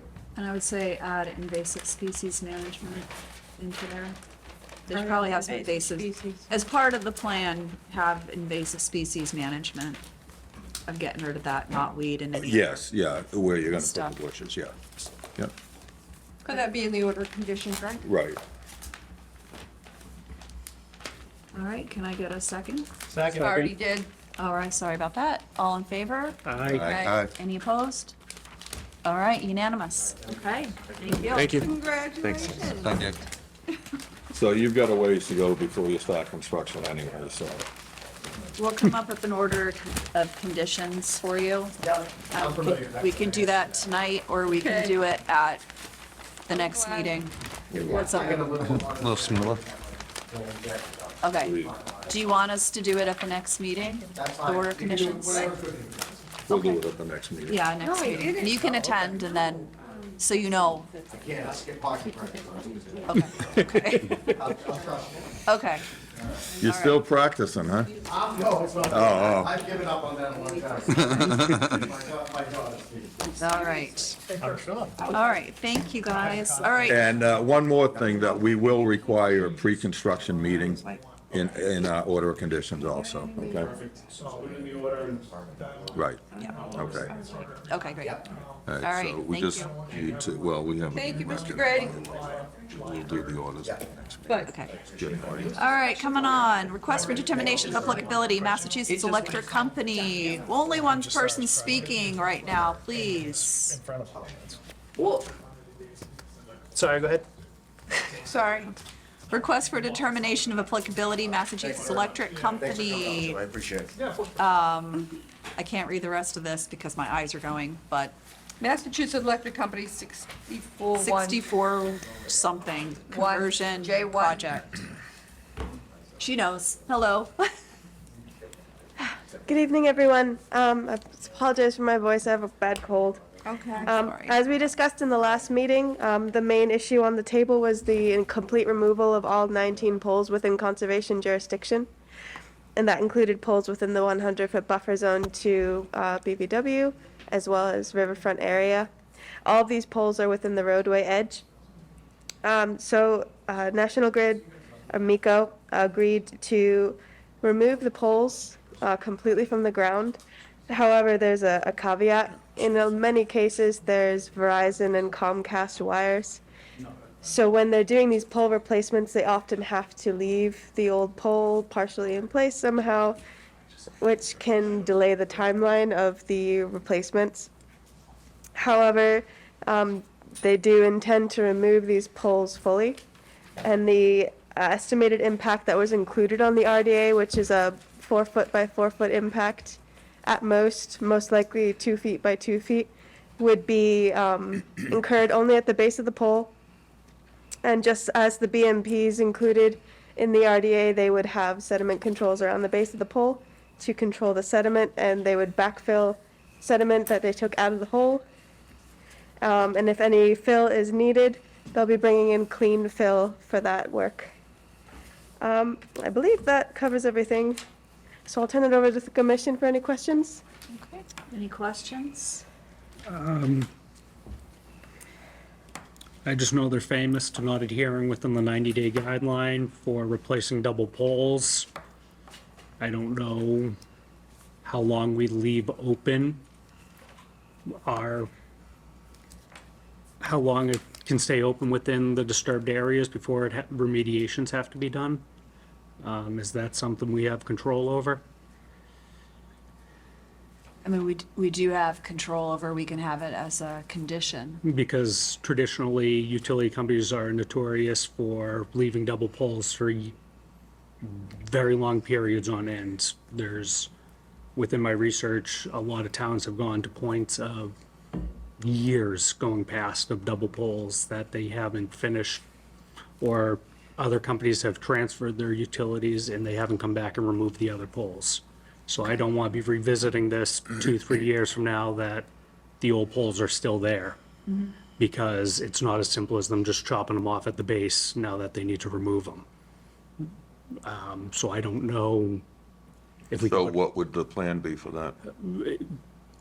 I know with the size of this project, obviously it's going to take time, but I don't want the rolling excuse to be once Verizon, Comcast, everybody is done, that they just wait and not come back and remove the rest of the pole because it's requiring more labor and work to be completed. Well, that can be put into the order of conditions that they have X amount of time once all the vendors have transferred their lines over, that they have X amount of time. Right, because our poles obviously are going to require more work than just chopping them off, and I think that's part of why they It's the were. ones in the BBW area and the, Right, which is part of the reason why they were looking to just chop them off at Right. the end so they could leave double poles. yep.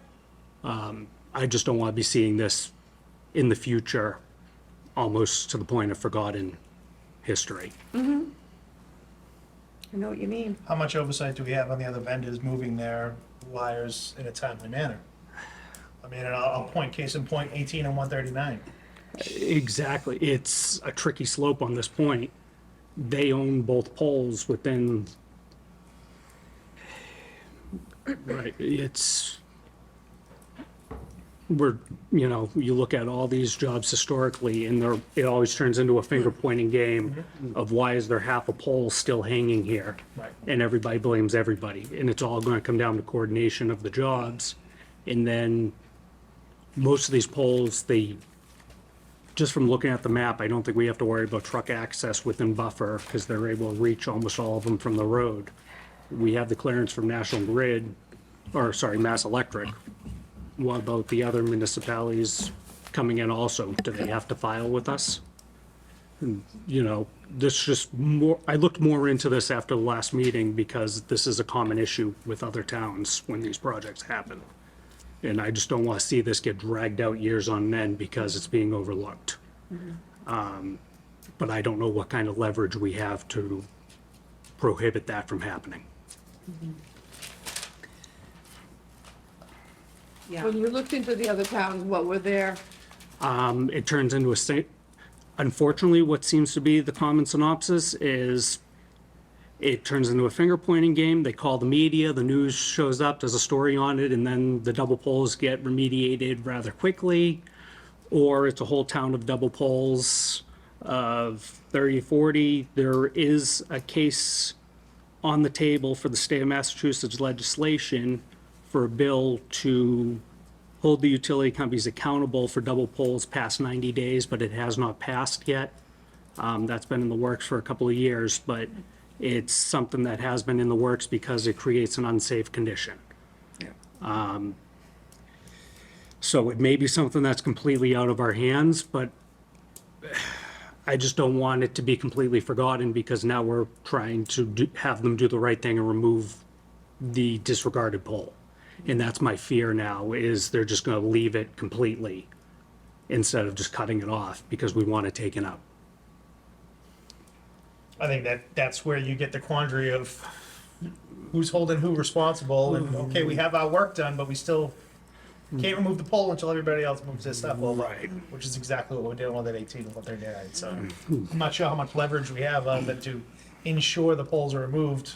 in the next amount of time. Like if we drive through town and all the other ones except for the wetland are cut off at the base and the wetland ones are still standing, we know what's going on. Yep. But I don't know where we stand as far as being able to enforce that at that point.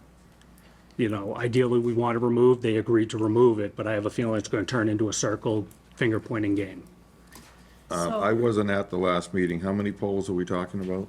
19. 19? 19 Within our jurisdiction. There's- within our jurisdiction. Yeah. What's the time frame to start this project? I'm not sure.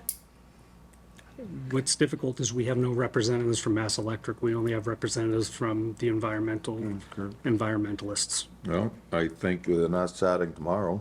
We can tell them we want some answers. What's the time frame? When they plan on doing it? How long do they need to remove the old poles? Do you know what the total pole project is? I do not. It crosses into multiple towns. Okay. Is this something that would require a continuance to get answers? Yeah, I mean. Because we've already continued and provided the commission with what they requested, which is the removal of the bases of the poles. And with respect to the commission, leaving attached poles could potentially provide a safety concern, I'm not sure, to the public, but it's not an environmental risk. It's still an old pole within the ground. Still in our jurisdiction.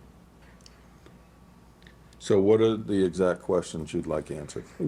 So they're saying that the caveat of they will remove it, but they have to wait on the other providers to move everything over. What is the time frame on that? Because like you just said, 18 and 139, you have double poles there that have been there for how long? I think even if we were to continue this, we might not get an answer. Typically, they start these projects without even understanding whether Verizon or Comcast will be able to coordinate with them, and it can get kicked down the road for months. It's not on the part of MECO, it's on the part of the other utilities that are associated with this. Who owns the So if- poles? Who owns the poles? I believe it's Miko. It's the wires that are the issue with Comcast and Verizon. My concern is if we continue this meeting, we might not be able to have the answers for you all. And I believe we've sufficiently met the performance standards under the Wetlands Protection Act as well as the towns. Well, I don't I think think we're we- agreeing here because, I think we have the right to ask these questions. But if no answer can be given, Well, then, if no answers can be given, how can we approve something that they can't give us answers to? but does the timeline really factor into the permitting of this project? It does, because we don't want them left in the BVW. But the condition is that they will be removed, so they wouldn't be filing for a certificate of compliance until they do that. Yeah, and that could be years.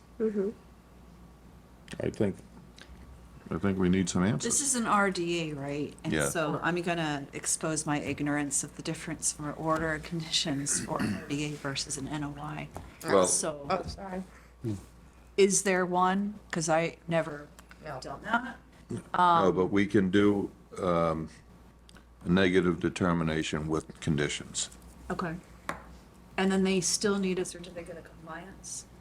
No, I don't believe they. So that's the worry Yeah. I have, is if there's no, enforcement mechanism for it, because there's no certificate of compliance. Enforcement order. They Yeah. didn't meet the Yeah. conditions to not have an NOI. I mean, we could say, you have X many months after Comcast and whoever has finished it to remove that pole. And then if the pole's not removed, then we give an enforcement order. That would be, if it's an RDA, we could give a positive determination of applicability, have them file an NOI, have order of conditions saying it has to be removed by a certain time, then they have the 3 years. But we have a time within there that it has to be done by.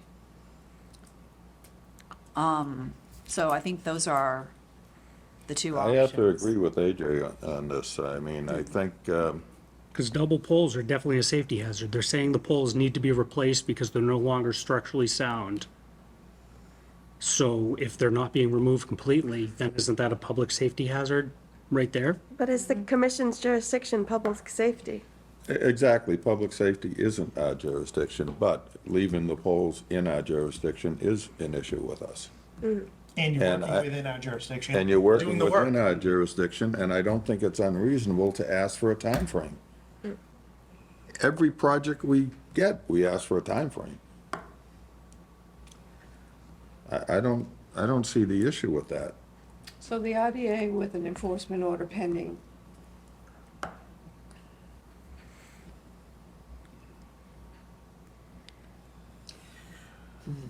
What does our agent think of all this?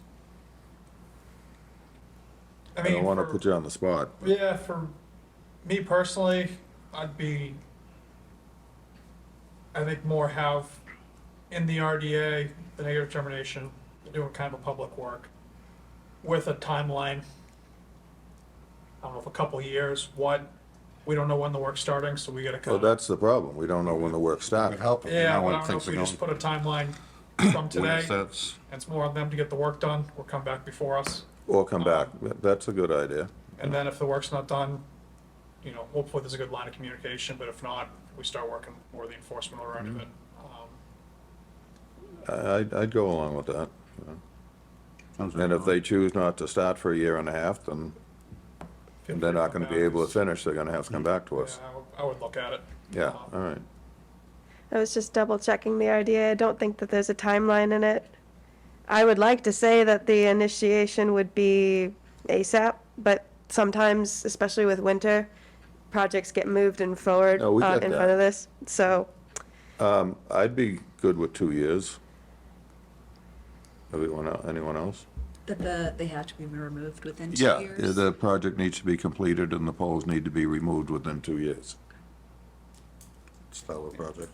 Like you said, if it was a notice of intent, they would have 3 years to do it. And then they could ask for extensions, Right. which was just To be 4 more Yeah, years at any point potentially. they can come back Yeah. and talk to us and explain, Communication with the board would be Yeah. very crucial through this process. which has been good so far on their end, for sure. Yeah. That's reasonable. That's more than reasonable for timeline. Okay. Yeah. Does that sound reasonable to you? So this RDA would be conditioned with, as of the day it's issued, completing the work within 2 years of that day, all work, including overhead maintenance, utility pole removal, and removal completely of any partial poles. And if they failed to do that within 2 years of the issue date, they would need to come back. Yes. So, and I misspoke earlier, so there would be no certificate of compliance because this is an RDA. Right. But also the mechanism of the RDA, I don't believe has a permit that would require continuances. So it, from No, a, we were talking about the difference between the IDA and if it was an NOI. yeah, but I don't believe that there's a mechanism for returning to the commission for a procedural request to continue something that is basically just a one and done decision, which is the RDA. Well, there's always. Well, we can put conditions on an IDA, Yeah. or we could deny it and have them require a notice of intent. So I personally would take the conditions. And if within those 2 years they return to the commission and explain why things have been slowed down, request a continuance for that work extension, they would not have fines placed upon them. Fines? Enforcement order? No, we would only issue an enforcement order if they didn't abide by the conditions in the IDA. If they abide by the conditions, and So if 24 months from now, we go take a walk, ride down Adams Street, and we see all the old poles sitting there with nothing attached to them, then we everything would attached to the issue an new enforcement poles. order if they didn't come back to us and, Right. yeah. You know, it's not like it's hard to figure out whether it's been completed or not, or if they're waiting on something else to transfer over. And if we approve the IDA tonight and you go back to your client and they say, we can't do it in 2 years, then come back to us. Okay, understood. But I think we need some sort of time frame. We just can't let it go on for 10 years. Open-ended, yes. Yeah, there's a difficulty in not knowing the starting date. Right, yeah, that's Why? the Kind of point. Or the magnitude of the project for that Yeah. matter. Timeout. Yeah. The, if they're not starting for 2 years, then having it done in 2 years doesn't make sense. Right, so if they say we're not even starting it for a year, then come back. You got plenty of time to come You back. alluded to the magnitude of the project. Are you looking for information outside of this town and outside of your jurisdiction, or? No, I'm just looking for a global, if we're starting the project, if the project's 150 poles and we're talking about the 19 in our jurisdiction, and they're starting it tomorrow, they may get to us and be complete within 2 years, or they may not, depending on which end of the line they're starting with. No, but the So- difficulty is sometimes they jump around. It's not often A to Z. Sure. And that's the difficulty of understanding where this would be and delays for like weather or additional projects. We can certainly get an estimate, but again, it's quite subject to change. As Well, everything why with don't we start construction with does. that? Gonna say weather, money. Yeah, why don't we start with that, and if they need to change it, they can certainly come back to us and we could work with them. Understood. So with that said, I'll make a motion for a negative determination with the project timeline of 24 months. Second. All in favor? Aye. Any opposed? Okay, unanimous. Thank you. Thank you for your time. Thank you. I appreciate Thank it. you. Thank you. Feel better. Thank you. Sorry about the wait. Yeah, sorry about that wait. Yeah. Okay. 18139, just a mirror on one of the garbage trucks, take the whole thing down. I'm sure you've seen the. If you're driving the truck and you want to do it, I don't think we're going to complain about it. Okay. All right, next, discussion and possible vote on Hanson Tree located at 832 Randolph Street. They've asked for a continuance. Yeah, they were supposed to have a plan in, didn't get it in time. Yeah. So they asked to push it to the next meeting. Yeah. Okay. Okay, the next item we have to skip for various reasons. And we already did this, so we're at building permits and site visits, so 0 Summer Street was a little action-packed. Yep, it this was. month. So Jean and Nick, take it away. Jean and AJ. And AJ. AJ should not even be discussing this, Yep. Okay. just Well- my opinion. Okay, well, I took a ride, and I went down to the Summer Street site, and Actually, neither of you two should be discussing this. Not Jean, not you. No, no, No, John, yeah. John. okay, The butters. and there were many, many vehicles parked right up to our buffer area where the compost tubing was and the silt fence. And in our order of conditions, it clearly said that they need to be at least 50 feet away. I also got told of equipment being moved on a Sunday, so I don't know what their order of operations is, which isn't our realm of responsibility. However, you know, perhaps we need to reach out to zoning or building and say, what were their hours of operation for that? There was also a refueling truck, which should not be doing that in the area of the pond. So I notified Nick, pictures were sent to him, and he addressed it with the project manager, because this is the 4th time that we've had issues since they started this project. And Nick, I'm sure you can speak of your conversation with the project manager and what he had to say. Yeah, I expressed our displeasure. He was apologetic again. This wasn't the first time. Sure, I mean, it won't be happening again. Talked about how we want this thing just move forward smoothly. It seems pretty simple that there's a lot of room on the site. I don't really understand why that end seems to be the one they like to stockpile. Exactly. So, apologize profusely. I have noticed since then, they kind of coned off the area. Just to have kind of an informal for guys to realize. Driven by a handful of times since then. You know, I'm not there every day, but I haven't seen them going past that coned line. Chelsea, the environmental monitor too, was made aware. She's talked to them as well. She's been out there. Seems from her reports we haven't had that issue recently while she's been there at the very least, and while I've driven by. I know a lot of the public drives by that site too. I haven't heard anything since that weekend. You know, I think it's just continue driving by, seeing what's going on, getting on the site. It's gonna be the main thing there. Right, You know, and construction's starting pretty soon. Hopefully they get it more stabilized, everything like that, and then it can stop really being a concern. But until we're at that point, I think it's mostly just gonna be staying on top of it.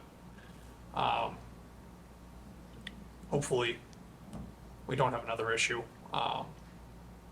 You know, I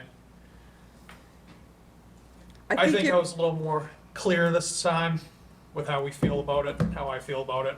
I think I got the point across pretty well. So, you know, And I agree with you. I think that, you know, we have been out there, and I know I've been in communication with you on many, at least 4 occasions, yeah, of people that have notified me. And a project of this size, it isn't their first big project. This is something that they were known for, developing along these areas. And I was kind of disappointed to see that all we get is apologies.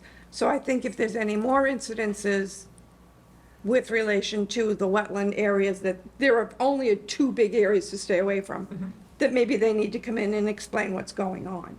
okay. You know, that's my opinion, because I don't need to go out there. I know you have things to go do too, and I guess they expected better. That's all. I mean, I know Yeah. this is a rough start, and that's what we were told. It was a rough start. It's all smoothed out. We shouldn't have these problems, but yet we've been out there 4 times. So this week, have you been by? Driven by, well, it's only Tuesday, so I think I drove by yesterday, didn't see anything there. And when did you Today have was this by- conversation with them last? It was Tuesday. Martin Luther King weekend was the Yeah. weekend that we had the trouble. So it would be a week ago today. Yeah, you saw last that. Tuesday is when we talked to them. So far this week, things have been, Yeah, I've probably been by 4 or 5 times Okay. since. They put that line of cones up. It seems like right. people were told pretty well to respect that line. They're kind of parking lot right near it, but they're not going beyond that line. They also have the privacy fence up on the opposite side, that's on the progress side, so you can't see what the wetland impact is on that side. Again, when I observed the vehicles parked up along the silt fence, I was sitting on Summer Street just after the railroad crossing. Because you're elevated up and you can see right into the main lot, but I could not see across the way. Okay. So I'm kind of curious to see what the conditions are for the, because within that BBW on the Progress Street side, there was that intermittent stream within Yeah, there. kind of right in the middle of where they're Yeah, so, currently working. I mean, it seems like certainly their focus on site yeah, is the railroad side where the Yep. building's going. Obviously, that's what they want to make the progress on. right, but stormwater's gonna be on the other side too. Yeah, which they're supposed to start that early in the I don't think there was a definitive timeline, but in the order of conditions, supposed to get on that stormwater early in the project to get that stabilized. Since obviously, as soon as they start putting something up, there's going to be a stormwater issue. Which, as they get going, I'll be sure to remind them of that. I would assume, just knowing how projects go, as soon as the site guys kind of finish their digging on the foundation, they'll jump across and start working on that. Just because the site guys will want to keep working rather than moving to another project and coming back. But, you know, it's going to be, it's a big project for It the is, town. and It's like you gonna- said, there's a it's lot gonna of take eyes a on it. little Yep. effort to Yep, keep how it's going. You know, and we're here for the check and balance of it, and it's just, you know, staying on top of it. Reinforcing the expectations. Yeah. Well, they had some issues also with their silt fence falling apart. Chelsea, Yeah. in Chelsea's reports. Yeah, I've seen that a couple times. Yeah. That she's had them repair it. Her report's due very soon, right? Yeah, I didn't get it Like, today. It's been coming today in or mostly on tomorrow? Tuesdays. So let's see what she says, and Right. if we still start to see stuff, then we could consider at the next meeting having them come in. Yeah. But let's see what, hopefully everything says no to the proper places and Right. yes to the other places, so. Yeah, it's great having her involved. That yeah. we don't have to be out there walking the length of the silt sock every week. Yeah. You know, I know she's marked a few things, which it sucks that there's things that aren't going right, but it's also good to know that she's putting it down, informing us. She's not just, you know, rubber stamping anything like Yep. that. yeah. I have pretty good faith in what she's doing. Seems to be. Her you know, reports are very She does a good. good job, it Yeah. seems. And it's nice to have that there, that we don't have to be worried about it as much. Good. Okay. Anything else we want to talk about regarding that? Okay, and we don't have any other sidewalks? No, it's on the quieter side for the past couple weeks. Good, All right, well, I think that's it. all right. Motion to adjourn? Second. All in favor? All right, unanimous. Not senior. All right. Thank you, everybody.